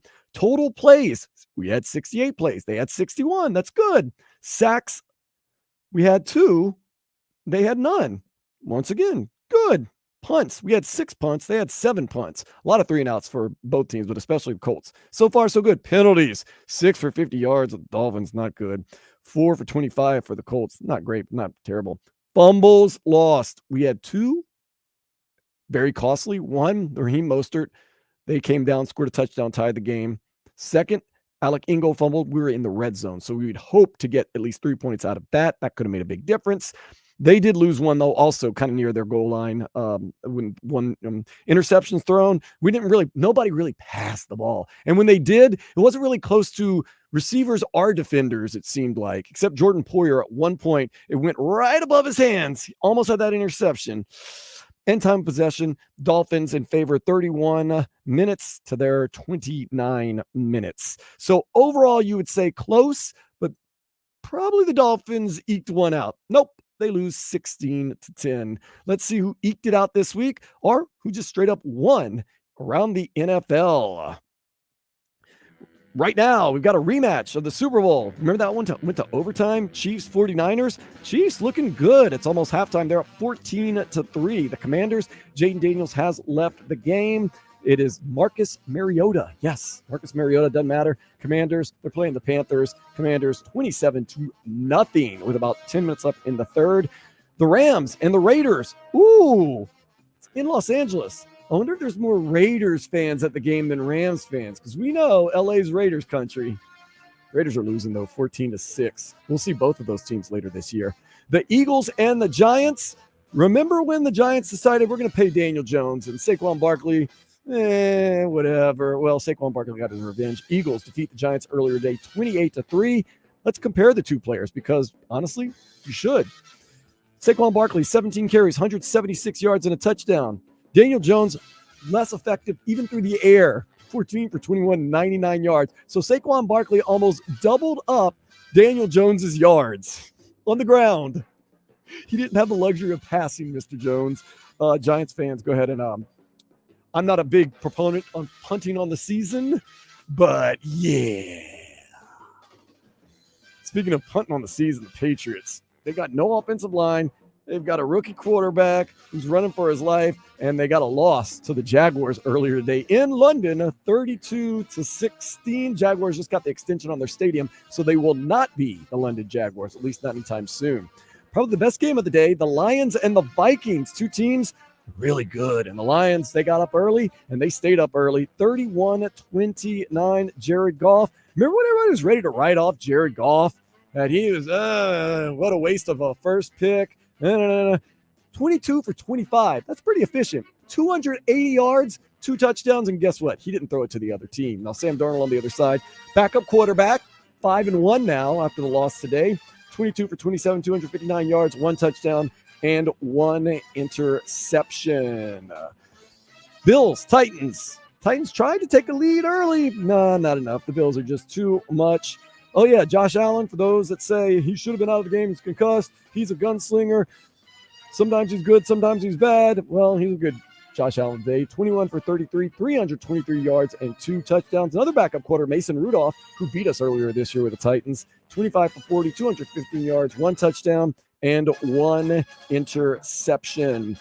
Seahawks, they got us earlier this year, too. We scored 3 points against them. The Falcons didn't do much better. Seahawks defeat the Falcons 34-14. We've made fun of the Falcons, too. They got Kirk Cousins, and they went and drafted Michael Penix Jr. Wow, that was really stupid. Why would you want to have a backup plan when you got a quarterback that's injury-prone and coming off injuries? Oh, yeah, now I see why. I'm a Dolphins fan. I see. It's always good to have a little bit of a backup plan instead of just throwing randos out there. Packers, what a big win for Greepers. Packers today, 24-22 against the Texans. We'll play both of those teams also later this year, and both those teams are very good. So we don't know what we're going to be at that point in the season, but right now it doesn't look very good. Bengals are getting right. Of course, they did it against the Browns. Oh, Deshaun Watson pretty much out for the season, but Greeper, guess what? If Deshaun Watson doesn't play another game in his entire life, do you know how much he gets paid? Is it over $200 million? Every penny promised to him. Because, thank goodness we lost the sweepstakes, the Browns went crazy and gave him a fully guaranteed contract. And that doesn't even include the draft compensation as well. Wow. So the Bengals are now 3-4. Watch out. I'm telling you right now, the Bengals will make the playoffs. I'm telling you right now, the Browns will not. They are 1-6, and Deshaun Watson may be done, although Browns fans are saying this is exactly what we needed. Deshaun Watson, oh man, what a bomb. What a bomb. Tough. Tonight, get some more football. Jets, Steelers. Jets, new look Jets, by the way. Everybody, not everybody. The Bills and the Jets got better this week. Devontae Adams, Amari Cooper. New England did not get better this week. And the Dolphins maybe will get better next week with Tua Tagovailoa. We're hoping. Then Monday Night Football. Ravens, Buccaneers at 8:15. That should actually be a pretty good game. Lamar Jackson, Baker Mayfield. And then you get the Chargers and the Cardinals. And why would you want to watch the Chargers and the Cardinals at 9? I'll give you 2 reasons. Number 1, to see what Justin Herbert does, because he will inevitably always be tied to Tua Tagovailoa. And also, we got the Cardinals next week, which, oddly enough, Tua Tagovailoa will most likely be back. So, well, something to watch right there. And hopefully they score more than a combined 26 points. Some teams scored more than 26 points for themselves. Eagles. Let's see who scored more points themselves than the combined of the Dolphins and the Indianapolis Colts. Of course, Thursday night I was at Duffy's Inn Plantation. I really thought the Saints were going to roll. It was the opposite. The Broncos scored 33. So they beat both teams today. Jaguars scored 32. They beat both teams today. Lions and the Vikings, 31-29. They beat both teams today. The Bills, 34 points. They beat both teams today too. Seahawks, 34 points, beat both teams. Packers gave us a run for our money. They scored 24 today. They almost could have single-handedly beat 2 teams today, it seems like. Eagles scored 28. There you go. Whew. And the Commanders have 34. Have we scored 34 points this year is the better question. Wait a second. Hold up. This is an important question that we must ask. We did score 20 the first game, so that probably helped out a little bit. We scored 33 through 3 games. Yeah, okay. Well, good. Well, this game's not over yet, though, Greeper. The Commanders could end up scoring like 50 points. The Commanders in one game could score more points than the Dolphins have scored all season, and we are in week 7. Dolphins fans, soak it up. Tua will be back next week, and we might score more than 1 touchdown a game. Going to get you caught up with some more game notes. We got another hour and a half right here on Game Day Uncensored, Postgame 560 WQAM.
Real talk for real fans. That sounds amazing. On AM 560 Sports, WQAM, FM 99.9 HD2, and always live on the free Odyssey app. Gameday Uncensored is sponsored by South Florida Lexus Dealers. Experience amazing by Tito's Handmade Vodka. Tito's Handmade Vodka on game day. Pour me in, coach. Edmore Sawgrass Cadillac. Make sure your next Cadillac is backed by Morse at Edmore Sawgrass Cadillac, proud partner of the Miami Dolphins. By JM Lexus. At JM Lexus, you'll always get the home team advantage. And by Williamson Automotive. Williamson is Miami. Through 6 games this season, the Miami Dolphins have scored 70 points. Grieper, I'll let you finish the statement. The Dolphins have scored 70 points through 6 games this season. Contrarily, do you know what to say? They have 70 points this season. How many teams have scored more in 2 games? No, I was going to say this. There was a game last year against the Denver Broncos where the Miami Dolphins scored 70 points. In one game, the Dolphins scored 70. This year, in 6 games, they have combined for 70 points. By the way, I'll actually take credit for that because I was actually at that game. That's the only game I've been to in like the past 10 years. I was there in the house, man. It just kept going and going and going. I wish yeah. they would have saved some of that for this year. Yeah, unfortunately, you can't bank points. I know, you can't bank points. Man, what a thud of a year so far. You won the first game at the last second, 20-17. We thought, hey, it's the first game of the season. Didn't do a lot of preseason. Everybody looks ugly. Everybody looks nasty. Two is one of 2 quarterbacks that threw for over 300 yards in week 1. We're fine. Then we're going to get the Bills. This is the game we've been building for. This is the one. National TV. Thursday night. We're going to show them in our house. Get skull drug 31-10 and Tua gets hurt. And the thing is, it was not a dirty play on Tua. It was Tua leading with his head. No, it's not very good. It was Tua basically playing with Anthony Richardson out there. Yeah. Anthony Richardson needs to be careful too. He plays a very hazardous style, hence why he's missed 15 games in 2 years. And it's only really a year and a half or a year and a fourth. Nonetheless, so you go in now, you got, Skyler. Sky's the limit. The limit was 3 points. We lost the Seahawks in Seattle and looked very bad at it, 24-3. Then the Titans come in, and that's one of the winnable games. We were able to muster 12 points to their 31 points. We did get the Patriots last week. We still only got 1 touchdown, but it was 15-10. Then this week we were able to muster a paltry 10 points. Wow. Defense has played great, though. Now, hold up. We haven't played a murderer's row. Jaguars. Let's be honest, not very good. Bills are good. Seahawks, I think they're pretty good. Titans, let's be honest, not very good. Patriots, let's be honest, they're terrible. Colts, even though they're 4-3, not very good. You get the Cardinals next week. They're not that great either. We'll see what happens on Monday Night Football, see how they do. But yeah, man, this team has been rough. And I know it's hard to win with, although we say that it's hard to win without your starting quarterbacks, but some teams don't seem to mind having a backup in there and doing that. Malik Willis went 2-0. I remember a couple of years ago, the Saints, Drew Brees hurt his hand, and Teddy Bridgewater came in and went 5-0. Man, we had a chance today, too. By the way, we could be doing a totally different show. If we win today, just find a way to win. You know what? I would even say, Jason Sanders, don't doink that kick, and probably goes into overtime, maybe even get a tie. I don't know. But there was a chance today. If you found a way to win, maybe not fumble so much, maybe not doink a kick, you could be 3-3 with Tua most likely coming back against a Cardinals team that's hit or miss. And you're in second place of the AFC East, and you got the Bills in 2 weeks. You could be saying, man, after all we've been through, we're okay. Now it's like Anthony Richardson. I'm not going to say went out there and beat us, but an Anthony Richardson-led team, 10 for 24, 129 yards, had enough to beat you. Anthony Richardson, their leading rusher, too. 14 carries for 56 yards. Not good. Not good. Tim Boyle, 8 for 13, 74 yards. Tyler Huntley, 7 for 13, 87 yards. He did have that 1 touchdown to Jonnu Smith. Is that a bright spot that the tight ends are starting to come around? Or when I say the tight ends, Jonnu Smith. Although I will say Julian Hill caught a pass. Not to mention, I thought that another tight end caught a pass. I thought Durham Smythe caught a pass. I don't see it. Odell Beckham I dropped. remember the penalty he had. Yeah. Julian Hill had a nice little holding too. Liam Eichenberg had some holding. They had a lot of penalties. Jonnu Smith led the team, 7 receptions, 96 yards, 1 touchdown. Alec Ingold caught that weird little flat pass, 25 yards. And I was here working doing the Heat weekly, and Tommy Tide goes, we got Jalen Waddle, Tyreek Hill, and we're throwing it to the fullback in the flat. Yeah, I was like, that's not a good sign.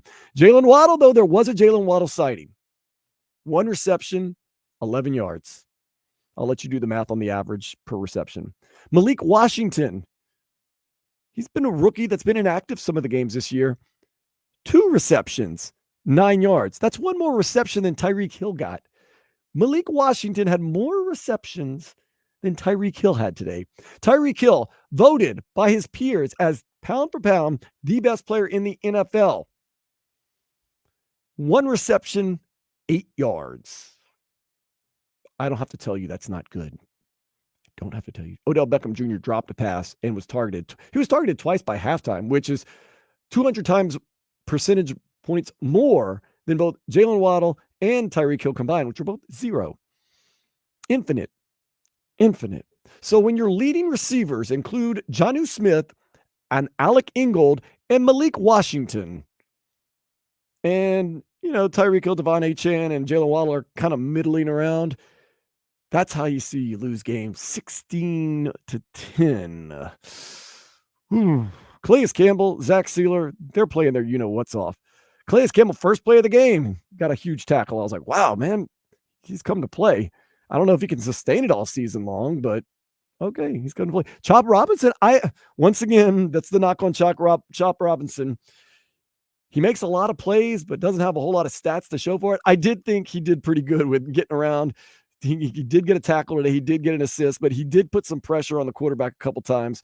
So I thought it was okay. Braxton Berrios now, he looked like he had a non-contact injury. Good. That's what we need. Tyler Huntley also left with a shoulder issue, hence why Tim Boyle came into the game. At this point, I'm not so sure if you're just kind of splitting hairs with Tyler Huntley and Tim Boyle. Luckily, though, we get Tua back next week. Most likely. Of course, we got to say that. Most likely, we get Tua back next week. I don't know what hurt us the most.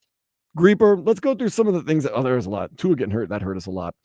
I don't know if the fumble by Raheem Mostert, where they came back down and tied the game with a touchdown, or if Alec Ingold's fumble in the red zone, where it took probably points off the board, hurt the most, or if it was the 54-yard doink with 5:14 left in the game by Jason Sanders. I don't know which one hurt the most. I don't think the doink hurt the most just because of the fact you lost by 6. Yeah, and you would have tied the game. Right.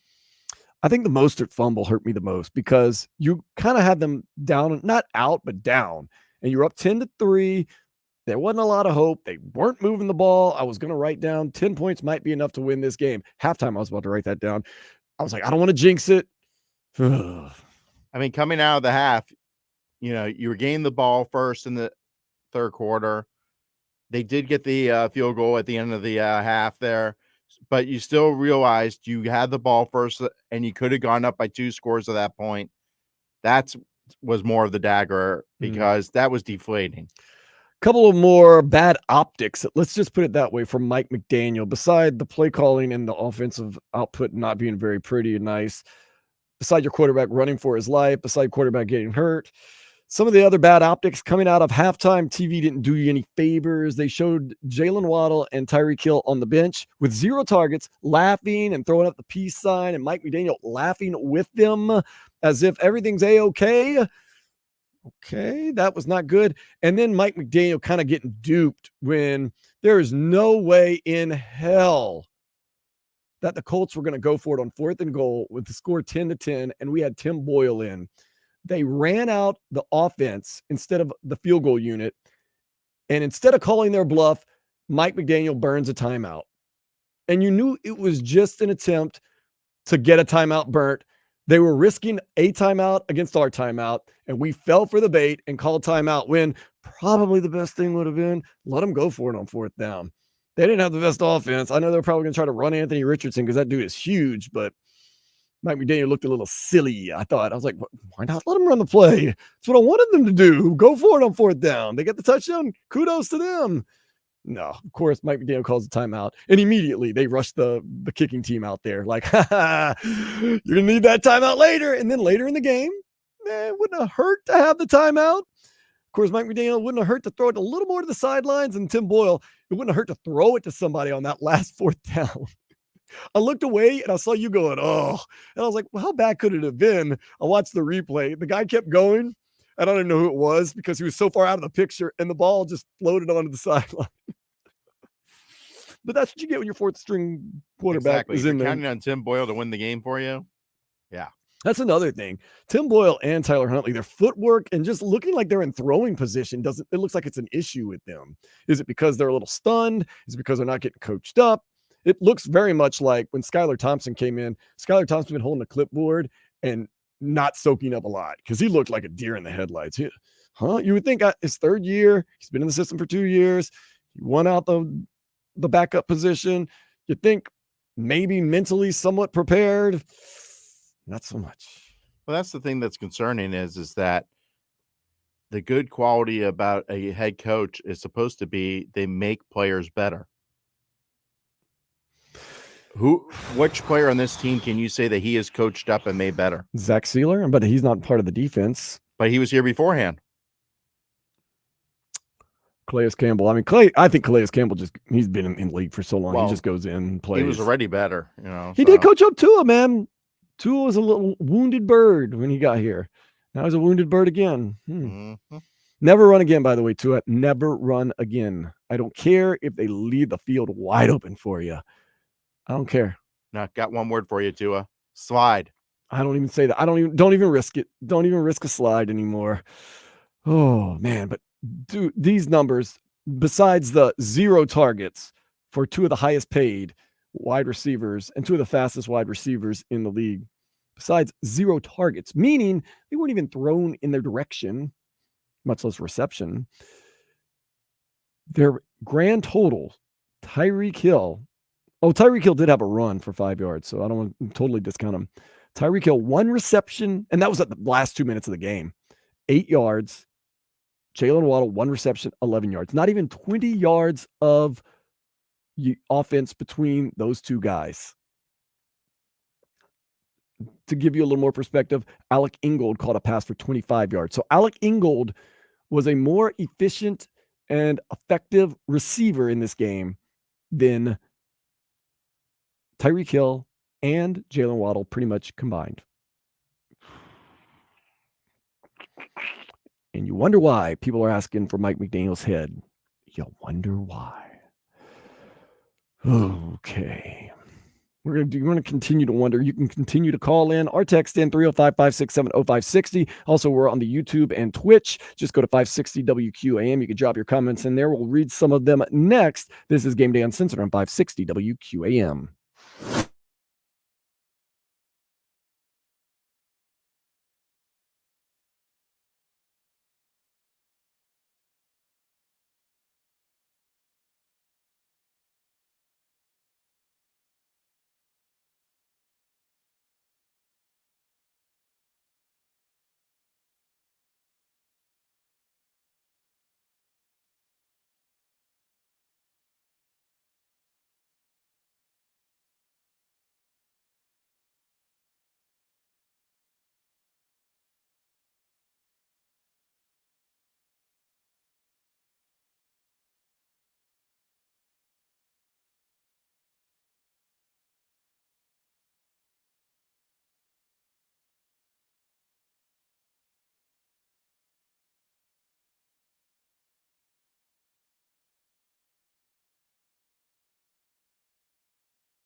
Time for more Game Day Uncensored, post-game edition on AM 560 Sports, WQAM, FM 99.9 HD2, and always live on the free Odyssey app. Sponsored by South Florida Lexus Dealers, Tito's Handmade Vodka, Edmore Sawgrass Cadillac, JM Lexus, and Williamson Automotive.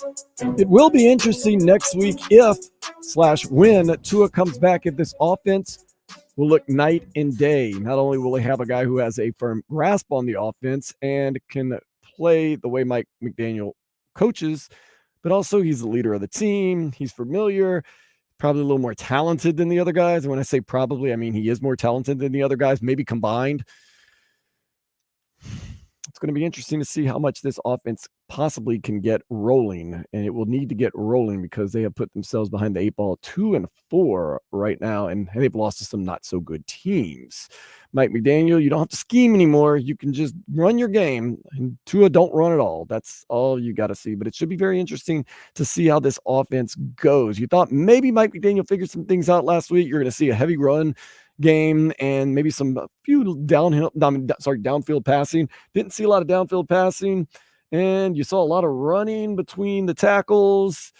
And the problem is our guys aren't so much run between the tackle guys. Seems like Mike McDaniel doesn't understand his personnel sometimes, or maybe he does. He's calling the best he can, but like he tries to run between the tackles with guys like Devon Achane and Raheem Mostert, who are mostly speedsters who you want to get out on the edge. And you're talking about this, Grieper. His offense needs a quarterback like Tua Tagovailoa, a witty, brainy, very accurate, get the ball out fast, get it to a spot type guy.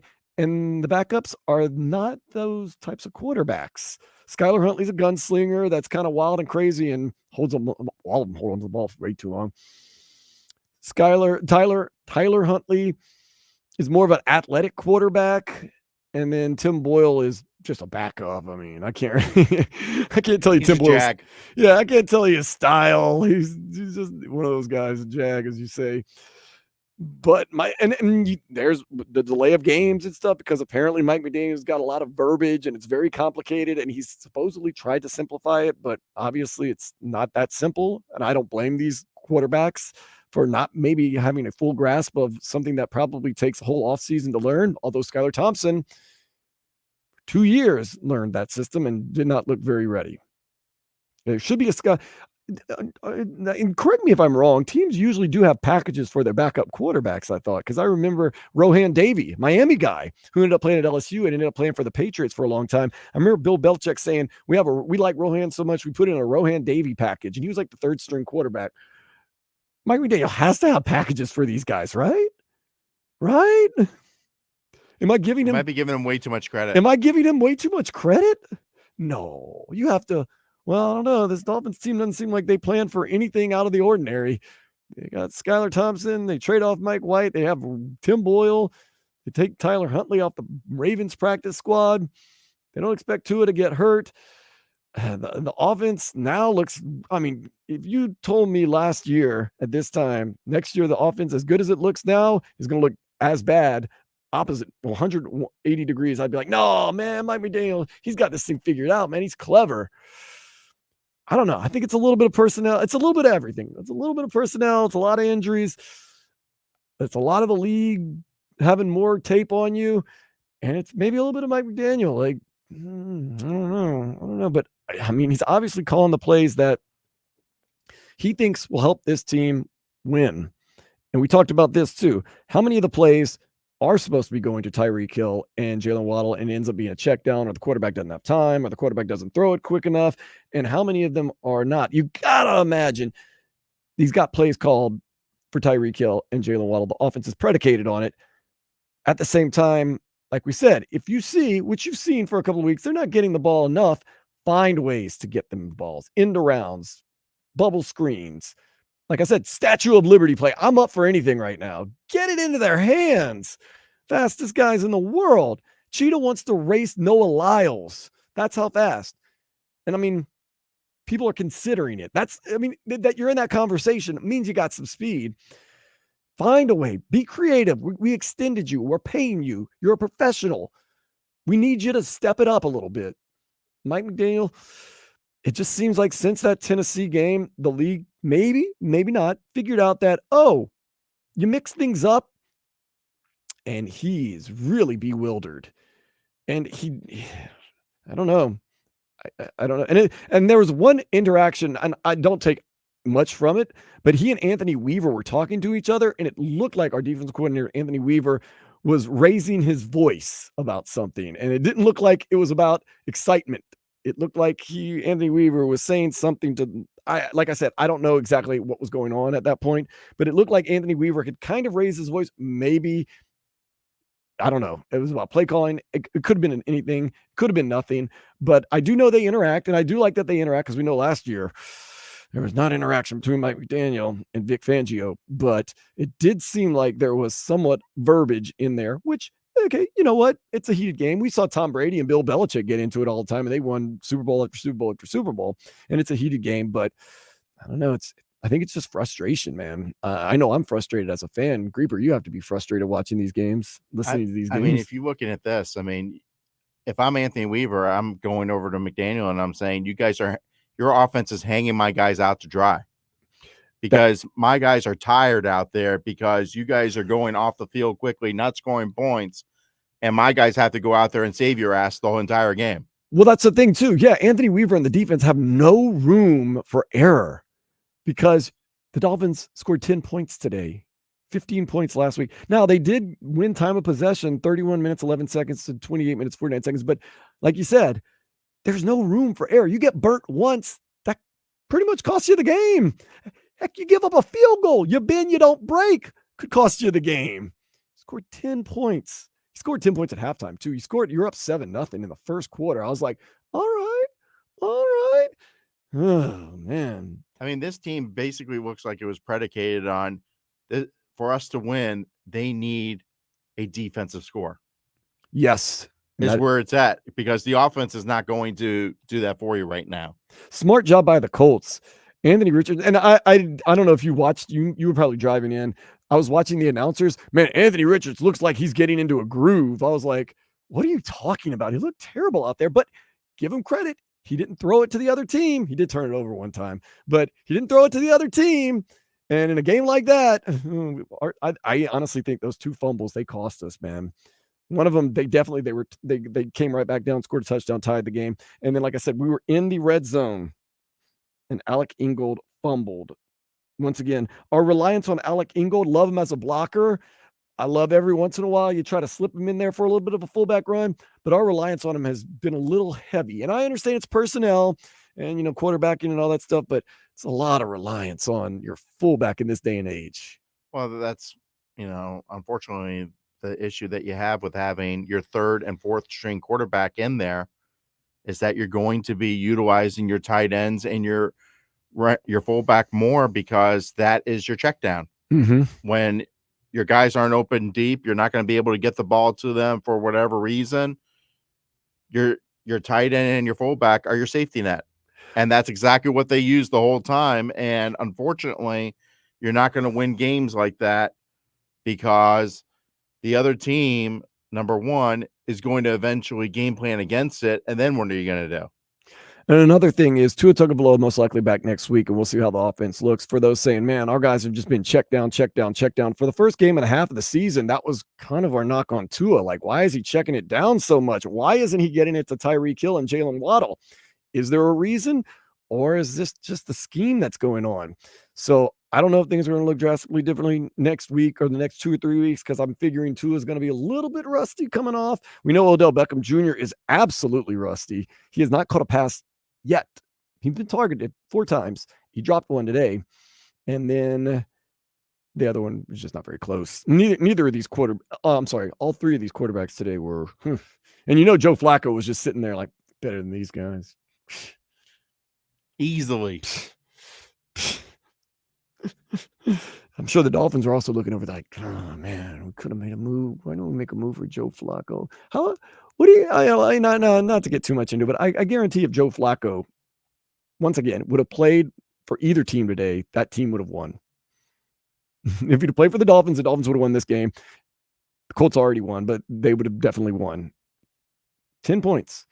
Very hard to beat teams with 10 points. Oh, the Colts did a good job trying not to score. They had 3 points at halftime, and it took a field goal from pretty far out at the buzzer at halftime. But then they got that fumble, and then they got the 2 field goals, and you just had a feeling, man. 16-10, Tim Boyle. You had lost a timeout in that whole fake, well, not fake field goal, but fake look like you're going to kick a field goal. You just felt as though, and then Devon Achane caught that pass kind of near the sideline, but not really close enough to the sideline. You didn't have any timeouts, and that burned a lot of time. Didn't really matter because you got it to 4th down, and Tim Boyle just didn't have it in him. So the Miami Dolphins fall to 2-4 on the season. The Colts are 4-3. That did not look like a 4-3 team. Although the Dolphins didn't really look like a 2-4 team either out there. Oh, man. But still, the standings are the standings, and the Bills are 5-2 in the AFC East. You and the Jets, Dolphins and Jets 2-4, and then the Patriots 1-6. The Patriots lone win week 1 against the Cincinnati Bengals.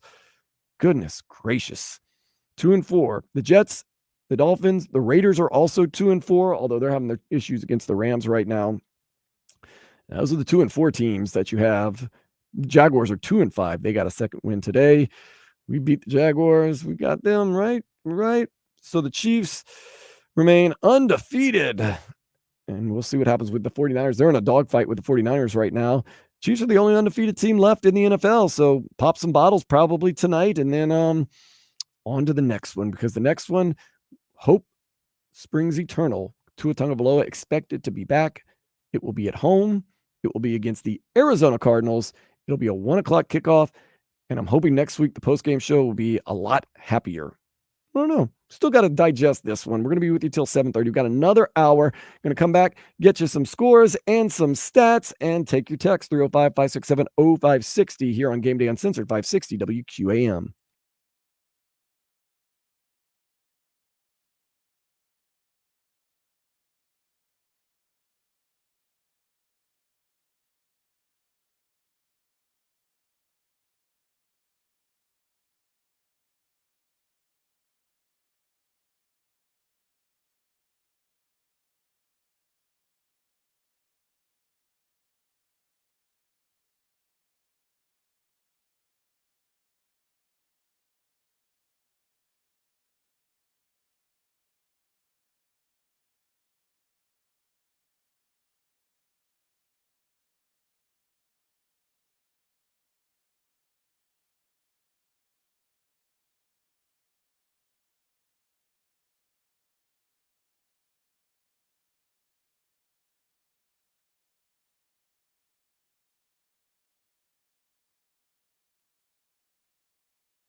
on AM 560 Sports, WQAM, FM 99.9 HD2, and always live on the free Odyssey app. Sponsored by South Florida Lexus Dealers, Tito's Handmade Vodka, Edmore Sawgrass Cadillac, JM Lexus, and Williamson Automotive.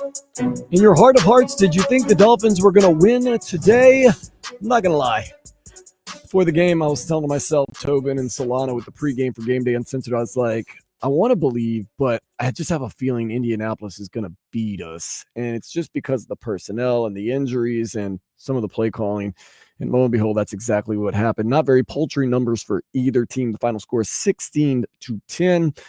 Tyler Huntley, 7 for 13, 87 yards, and that one touchdown pass to Jonnu Smith. He left in the third with an injured shoulder. We are awaiting the status of that. We're going to hear from Mike McDaniel in the next segment. Tim Boyle comes in. He was okay. He's Tim Boyle, 8 for 13, 74 yards. Threw a really bad pass on fourth down when we were trying to drive, and we had to score a touchdown. So you knew that was a tall task at the end of the game to try to win that game or at least tie it up. Devon Achane, he's been playing his heart out this season. He's been getting beat up. He wore the big protective helmet today, coming off that concussion protocol. 15 carries, 77 yards, 5.1 yards per carry. There were some good runs in the trenches. So got to give the offensive line some credit and these running backs some credit. Raheem Mostert, 11 carries for 50 yards. Jalen Wright, he had a big run, but he also had 5 carries for 33 yards. Tyler Huntley, 5 carries for 20 yards. Tyreek Hill had a carry for 5 yards. Tim Boyle also had a carry for 4 yards. Alec Ingold, -1 yards on 2 carries. Once again, he got a pass too. He caught a pass for 25 yards, which was way more effective than what Tyreek Hill, not way more, 1 yard more effective than what Tyreek Hill, or no, I'm sorry, 6 more yards than Tyreek Hill and Jalen Waddle were able to muster. Jonnu Smith, 7 receptions, 96 yards, and that touchdown. First tight end touchdown for the Dolphins since Mike Gesicki in 2022. Jalen Waddle, 1 reception. Tyreek Hill, 1 reception, 0 targets for both of them at halftime. Jalen Waddle had 11 yards on his reception. Tyreek Hill had 8 yards on his reception. Remember, that was at the very end of the game. So Tyreek Hill did not catch a pass all game long until the final 2 minutes. Other people with 1 reception, Julian Hill. Yes, Julian Hill. Devon Achane, 2 passes, 8 yards. Malik Washington, rookie, who's been inactive most of the season, 2 catches. So that means he had as many receptions as Jalen Waddle and Tyreek Hill combined. He only had 9 yards on that reception. A lot of dink and dunk, if you can't tell. Odell Beckham Jr. targeted twice. 1 overthrown. 1 he just straight up dropped. Good job, Odell Beckham Jr. Right now, let's go around and let's check out some scores happening in and around the NFL. Patrick Mahomes up to his old tricks. He had a great run, almost got into the end zone, but Kansas City kind of been slowed down by the 49ers in the red zone. They are now on 4th down. Bad pass by Patrick Mahomes right there. They lead 14-12 out in California. Going to be interesting. They're going to go for it. They've got Patrick Mahomes. They've got Travis Kelce. They've got Andy Reid. If you were the Dolphins and 4th on the goal line, would you be confident that you can punch it in? No, not so much. But you got Patrick Mahomes, Andy Reid, and Patrick Mahomes rushes it in for a touchdown. Bulldoze somebody too, by the way. Yeah. You got your players that are healthy and talented, and there's a flag. Okay. Oh, they might call them. But yeah, when you got that type of personnel, it makes for a pretty easy one. So it looks like pinning the flag, the Chiefs will go up 21-12 at some point. We're waiting. Patrick Mahomes is acting like he did. It's a hold. It's on the defense. It is a touchdown. So it's soon to be most likely 21-12 Chiefs with about 14 minutes left in the game. Commanders, they put the Panthers out of their misery finally. With backup Marcus Mariota, they defeat the Panthers 40-7. The Panthers did muster a touchdown. Marcus Mariota, you want to talk about backup quarterbacks coming in for Jaden Daniels, got hurt. 18 from 23, 205 yards, and 2 touchdowns in that win. Andy Dalton, want to talk about other backups that won a game? He won a game. He's also been bad. 11 for 16 with 93 yards and 2 interceptions. Ugh. Look, you're a Panthers fan. What do I want? Andy Dalton, Bryce Young. Ugh. At least you're not the Panthers, right? Right? I don't know. Rams and Raiders going at it. Battle LA. It's in LA, although the Raiders aren't in LA anymore, although some people think they still are. 10 minutes left in the game. The Rams lead 20-12. Tonight, you get some football action. The Jets Have they turned and right the ship by firing Robert Saleh and getting Devontae Adams, making Aaron Rodgers even happier than ever? They play the Steelers. Ooh, Russell Wilson sighting supposedly tonight. Going to get the start 8:20 Monday Night Football. I'll be at Funky Buddha for trivia and watch a little bit of football. Alex and Sam and Mike and those guys and ladies will all be there representing Ravens and Bucks at 8:15. No Mike, the bartender at Funky Buddha, he'll be cheering on the Bucks. And then you get the Chargers and the Cardinals. Chargers, of course, they've got Justin Herbert. See how he does. And then the Cardinals are our next opponent. So we're going to see how they do at 9 o'clock earlier. Today in jolly old London, England, the Jaguars, they whooped up on the Patriots. The Patriots are actually up in this game. The Jaguars take care of business, 32-16. Lions and the Vikings. The Vikings are for real. They tried to mount a comeback with backup quarterback Sam Darnold. Fell short. They fall 31-29. Those two teams now technically tied for that NFC North division, which is pretty good. Titans, they still suck. They can beat us on a Monday night pretty badly. They still suck. The Bills, though, they take care of business against the Titans, 34-10. Titans, they had Mason Rudolph. A lot of people upset. Mason Rudolph, 25 for 40, 215 yards, 1 touchdown, 1 interception. Some people are in the text and YouTube and Twitch saying, I wish we had that much production out of our backup quarterbacks. Still only mustered 10 points. Falcons, they got skull drugged by the Seahawks, 34-14. Kirk Cousins had a bad turnover, fumbled, picked up, returned for a touchdown, and that pretty much sealed the deal. The Green Bay Packers, woo! Got to feel good. Grieper, that's Grieper's team right there. Jordan Love, woo! Could have been a Dolphin. I'm just saying. He is that gunslinger. It's nice, isn't it, Grieper, that you haven't had to worry about your starting quarterback since 1992. You know, back in the days of Don Majkowski, you know. Magic one? So you've gone 34 years without having to worry about your starting quarterback. I can't go 34 minutes without worrying about our starting quarterback. And remember, that's not even mentioning the backups that we had. Aaron Brooks, Mark Brunell, Matt Hasselbeck. Yeah. I mean, not bad. Yeah, man. Or even the mighty Flynn, Matt Flynn. Yes, indeed. 34 years. You have not had to think about it hardly. And, oh, yeah, by the way, when you did have to think about it a little bit this year because Jordan Love got hurt in the first game, Malik Willis comes in, who you got for a bag of donuts, and gets you 2 wins. Remember when Matt LaFleur, their head coach, was kind of seen as a bum? Not so much anymore. Aaron Rodgers painted him in a not so pretty light. And not to mention, he also came from the same coaching tree as Mike McDaniel, too, and how'd that work out? CJ Stroud, not a great day. 10 for 21, 86 yards. Not so pretty right there. Nonetheless, Green Bay and Texans. We'll play them both later this year. We'll see what it's like. Green Bay on Thanksgiving night in Green Bay. See what that's all about. The Bengals, they get right against the Browns. Everybody gets right against the Browns. The Bengals win 21-14. Nothing really spectacular in this game, with the exception Deshaun Watson may have sustained a season-ending injury. How much is that going to cost him, though, Grieper, if he gets injured and doesn't play the rest of this season? Cost him nothing. He's got a fully guaranteed contract. Deshaun Watson never plays a snap again in the NFL. He loses nothing. And you know how that works, right, Grieper? You have to put that guaranteed money in escrow. You can't just promise it because then it's not guaranteed. So the owners of the Browns literally had that huge wad of cash, and it's sitting in a vault. And I guess every week, however you get paid in the NFL, a little bit more of that money comes out. That's okay. He owns Flying J, so, you know, he's good. Oh, a Jimmy gas Haslam, as mogul. far as I know, owns Flying J, so he's good. A gas mogul. And the Eagles and the New York Giants, hey, at least we're not the Giants. Eagles whoop the Giants 28-3. For all those Giants fans right now that were wondering why keep Daniel Jones, why treat Saquon Barkley so poorly, you were right to ask why. Saquon Barkley, 17 carries, 176 yards, and a touchdown. Daniel Jones did not get a touchdown. He didn't even get 100 yards through the air. 14 for 21. Jalen Hurts, not that much better either, man. I like Jalen Hurts because he's creative with how he gives the ball away sometimes. Today, he was hurting 10 for 14, 114 yards, and 1 touchdown. Well, remember, right now, the Giant fans are focused on the Mets and Yankees, so they care what's about football. You got a little something. Okay, so you got a little something. And, of course, our score today, 16-10. Let's just say undesirable quarterback play all around. Tyler Huntley for 87 yards and a touchdown. Tim Boyle, 74 yards, no touchdown. And then Anthony Richardson looking very rusty. Let's just say that, coming off an injury. 129 yards.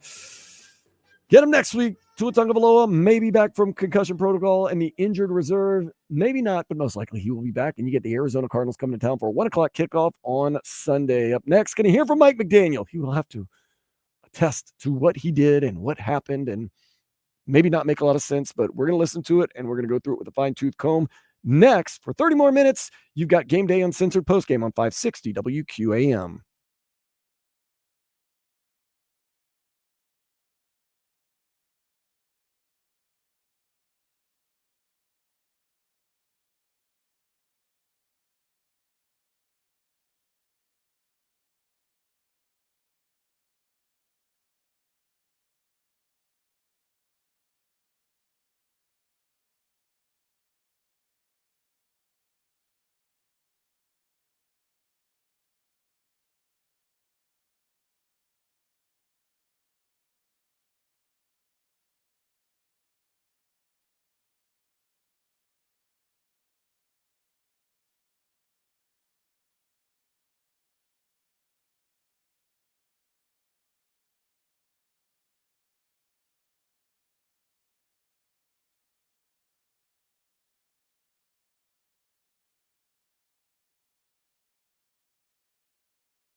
7473. That's 1-800-747-3733.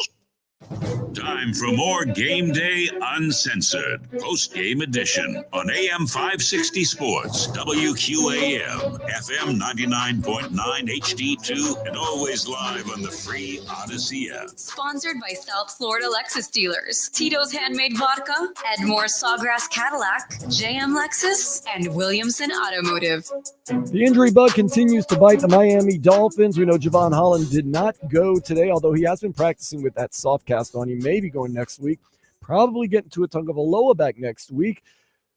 Tyler Huntley left the game in the third. Apparently had some type of shoulder issue. And also Braxton Berrios left on a non-contact play. He was grabbing his leg. Could be something really serious. We're going to wait and see. The Heat, though, is not solely. There's still the Chris Greer cries that we don't like you, you're a bum, but it's really been on Mike McDaniel lately, especially today. Our listeners have been calling in. They've been texting in 305-567-0560. They've been twitching and YouTubing in. I see Menu. I see Heat Colt. I see RVA Richie, Roasted Nuts. They're kind of going out there, going after Mike McDaniel. And you know what? When your team's losing, it goes to the top. And that's the guy that we kind of have to blame right now, whether it is his good play calling or bad play calling or offense. Defense has been fantastic. Mike McDaniel spoke with the media after the game, and he started off, I guess, on a positive note. He was asked, how did that Dolphins defense play? They were phenomenal all game. They've really looked at their role in an expansive way. So they've been trying to do whatever we can to win the football game. I think when you run the ball 40 times, it does minimize your opportunities. And then if you're trying to take advantage of a defense overplaying and doubling them and getting the ball to the tight end, then they have less ops. And I think that's always, I always look at that is, part of my job to find ways anyway. I think so that it was frustrating this game.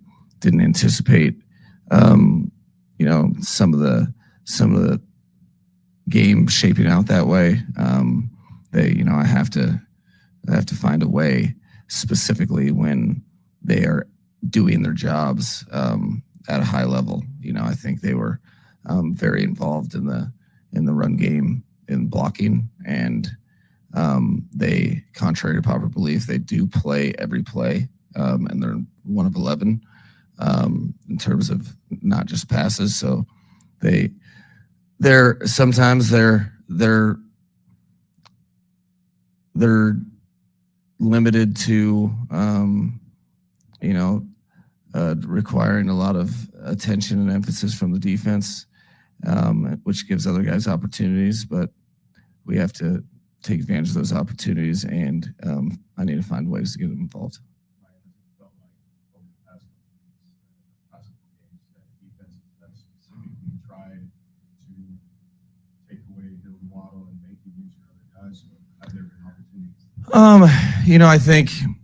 I think every team goes with that objective because they know how good they are. I think that there's been games in the past that maybe they, as they reviewed the tape and where they're at in their careers, where they're trying to be great, they've acknowledged sometimes that they've minimized their involvement by certain things that they can do in their game.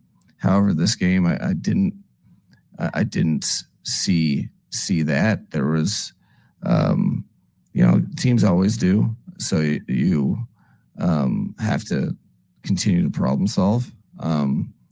Sometimes you think that you have solved the problem and then you find out you haven't. So I think that will always be the case with them, and that's so I can't look at it like I have to keep them involved, and but they were very active in the game without the ball, so that was a good thing.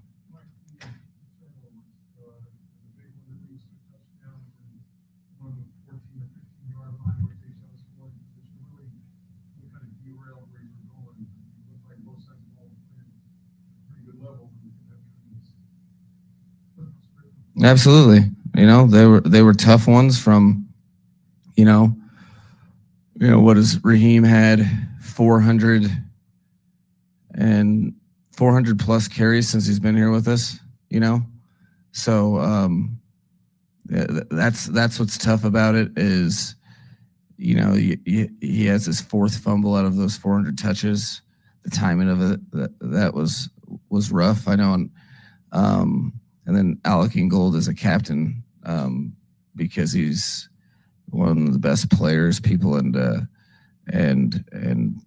really a playmaker for us a lot of times without the ball and with the ball. And I thought that was unfortunate in that situation because, I think there was an opportunity for him to not be strung out sideways and have the ball go. If we would have executed like I anticipated, it would have gone a different spot. But, it's a game of accountability. And, at the same time, they know they can't do that. And we, I had, some players from the team, they didn't know where my head was at. So they came and made sure that, that they were going to get an opportunity to that they all still believed in them, and which I already knew. So that's why they continue to get ops. But they can't do that. So, and then, just like game of accountability, like it doesn't matter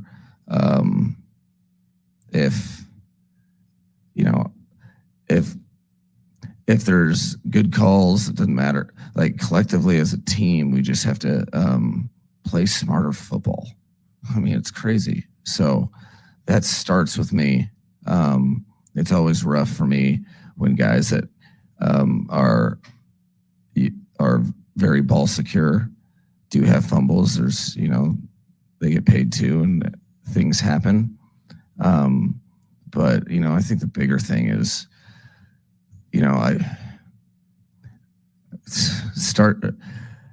I'm very frustrated because, you think you emphasize things correctly.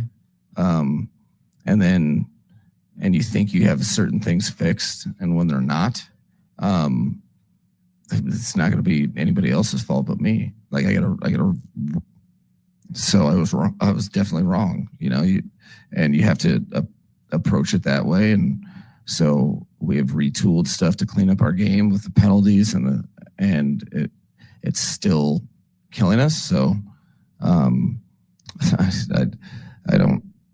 need to figure out something better, which is what I'll be doing starting the second this press conference ends.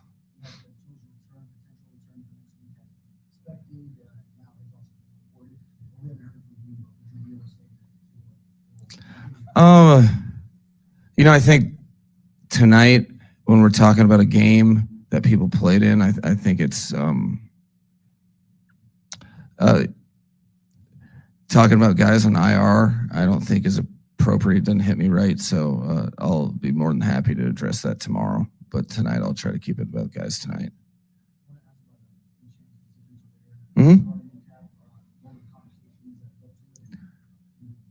No, I think you on the front end embrace player safety with your team. So if you are very open about, hey, this is a tool that if you're comfortable for your professional career and playing football and regular season games and whatever, if absolutely, if you want to do that, we support it. So I do think that I think that's important to support it, but not get into the realm of allowing players to have those types of decisions to make for themselves. But I support all that. That's why and if anybody wants to wear thicker elbow pads or a thicker helmet, I have no problem with that. We support that.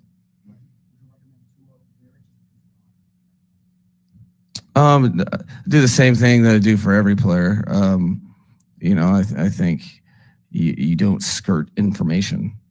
So I force guys to have knowledge of what they would be turning down or what they would be doing, and I just support any of that for all players, and with no exception to be Tua.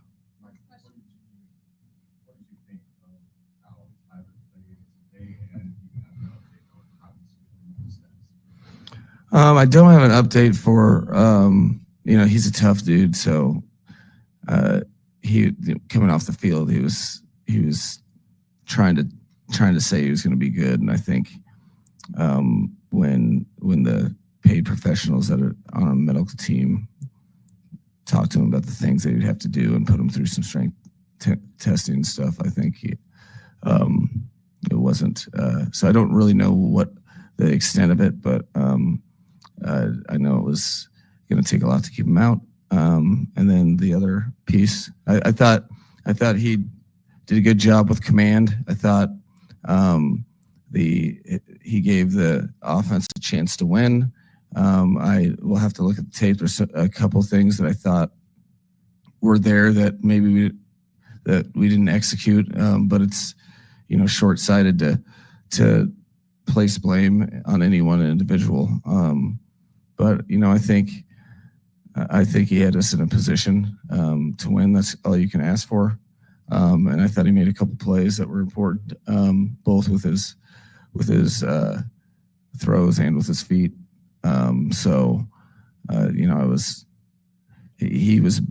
He's continued his progression, which was good. All right, thanks. That's Mike McDaniel talking about the quarterbacks that played today, although it seems like it could be a moot point because Tua Tagovailoa is expected back against the Arizona Cardinals 1 week from today. Mike McDaniel said it's on him.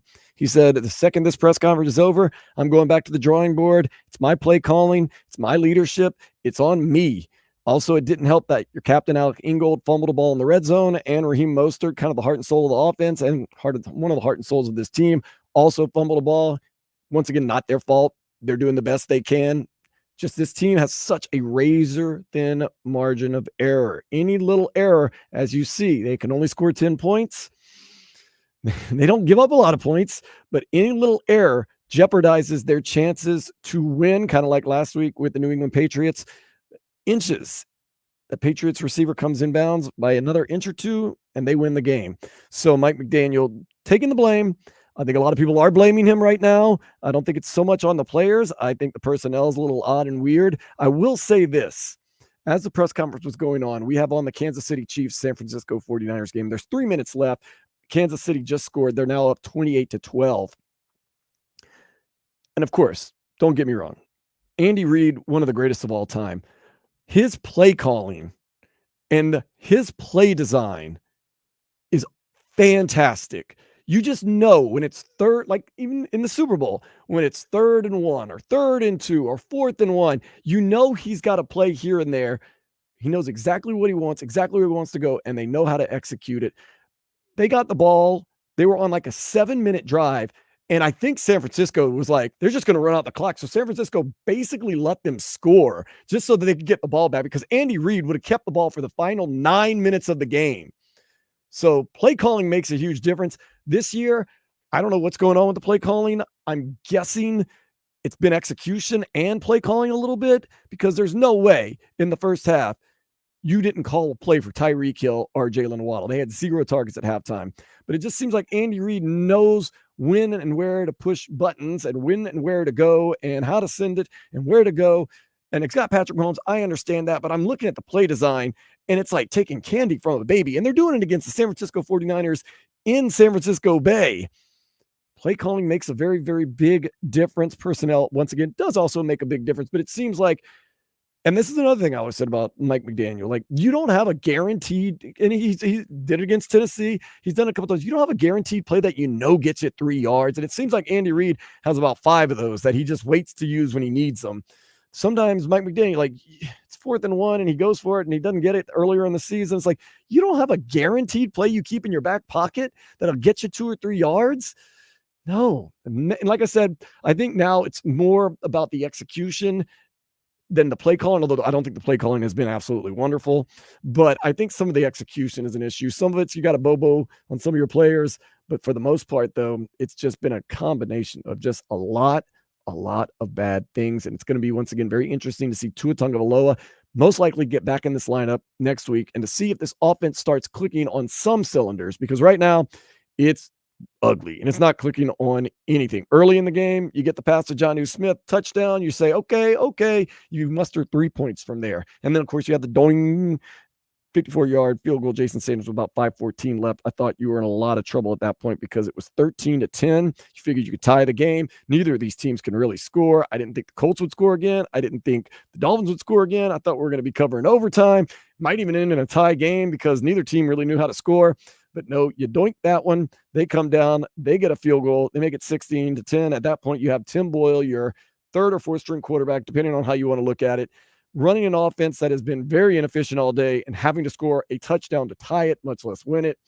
You had to start feeling, and you burned a timeout earlier in the game because their coach outsmarted Mike McDaniel with the whole, we're going to go for it on 4th and goal, even though we can't muster a couple yards. We're not going to kick a field goal. Mike McDaniel kind of gets caught with his pants down, calls timeout, burns that timeout.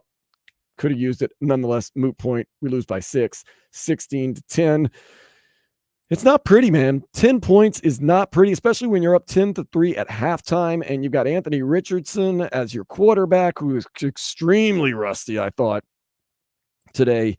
If that was rust, I don't know. I'm not going to get into all that. I don't pay much attention to all that. But the Chiefs, you see the difference of quarterback and health and play calling makes. They got the 49ers right where they want them. 2-minute warning up 28-12. Backup quarterbacks can win in this league. Grieber, it's not just Malik Willis with the Green Bay Packers. Today, Jaden Daniels gets hurt. Marcus Mariota comes in for the Commanders. And what do? They win 40-7. Granted, Carolina Panthers, backup Andy Dalton.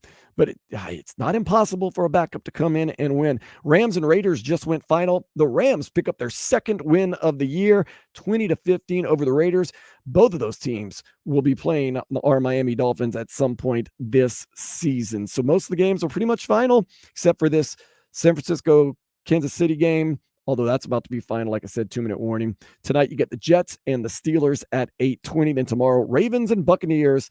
And then the Chargers and the Cardinals. Cardinals, of course, coming to town 1 week from today. Tua Tagovailoa most likely back. I will also say Javon Holland, who has been practicing. I think they gave him another week off this week. But you start wondering if things continue to trend downward for the Miami Dolphins, what is the rest of the season, when I say going to look like? Is it you maybe take some precautions with Tua, maybe some precautions with Javon Holland, or maybe Javon Holland says, it's not worth it. My hand is busted up. I just had surgery. Does Teron Armstead start although I thought Teron Armstead was a mixed bag today. I don't know if you watched. I didn't watch a ton. There were some plays that he was really good on blocking. There's other plays he got away with holding, which I was like, wow. But yeah, you got to start wondering.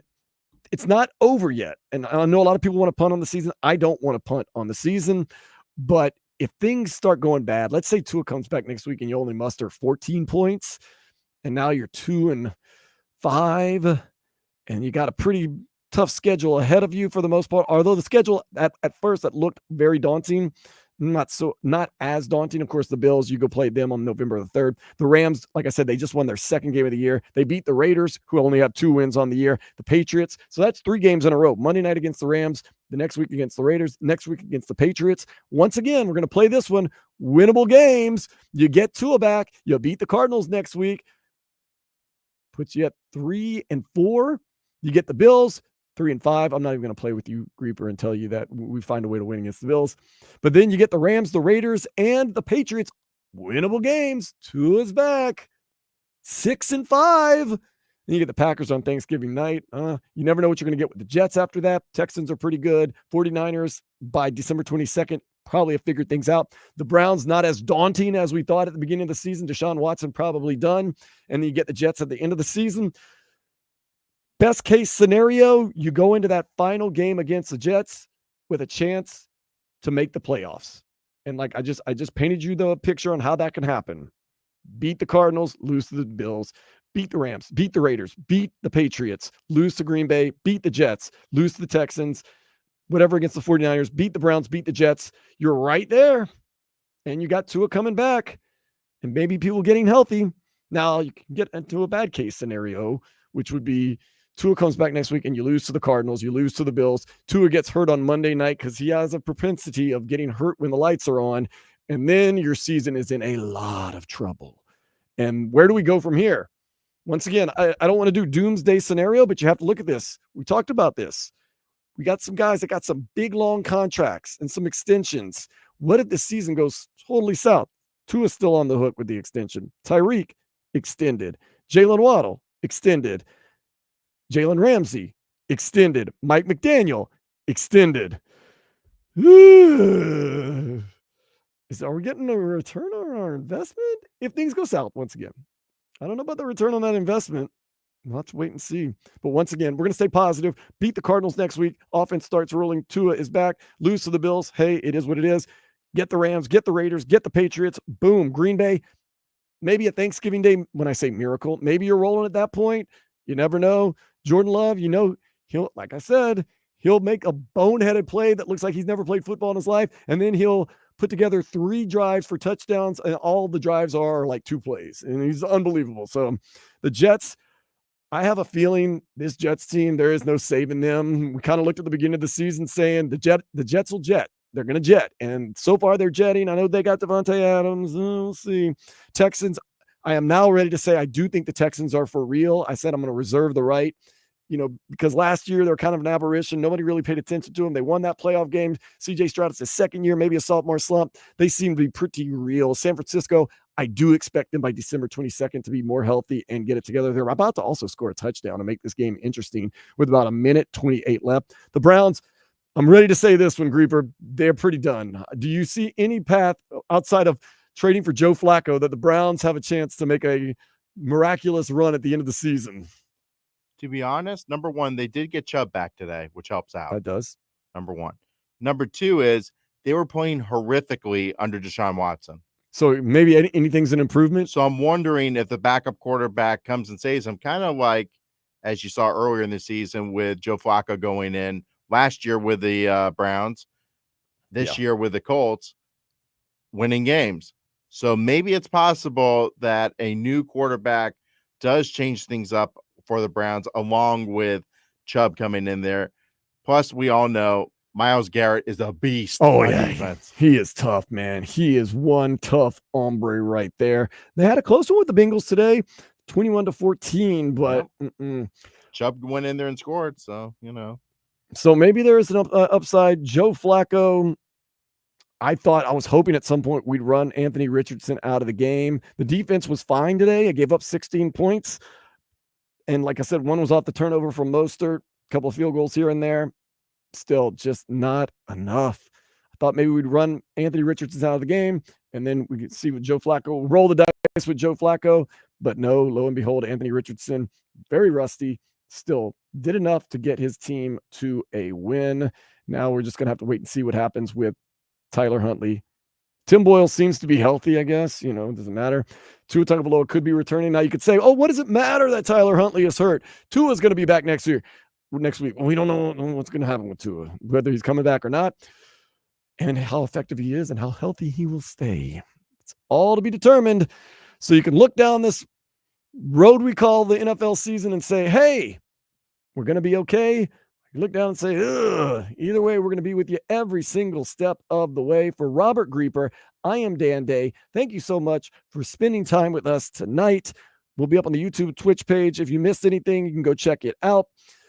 49ers and Kansas City. It got about a minute left. It's a 10-point game. Kansas City, San Francisco going to go for 2.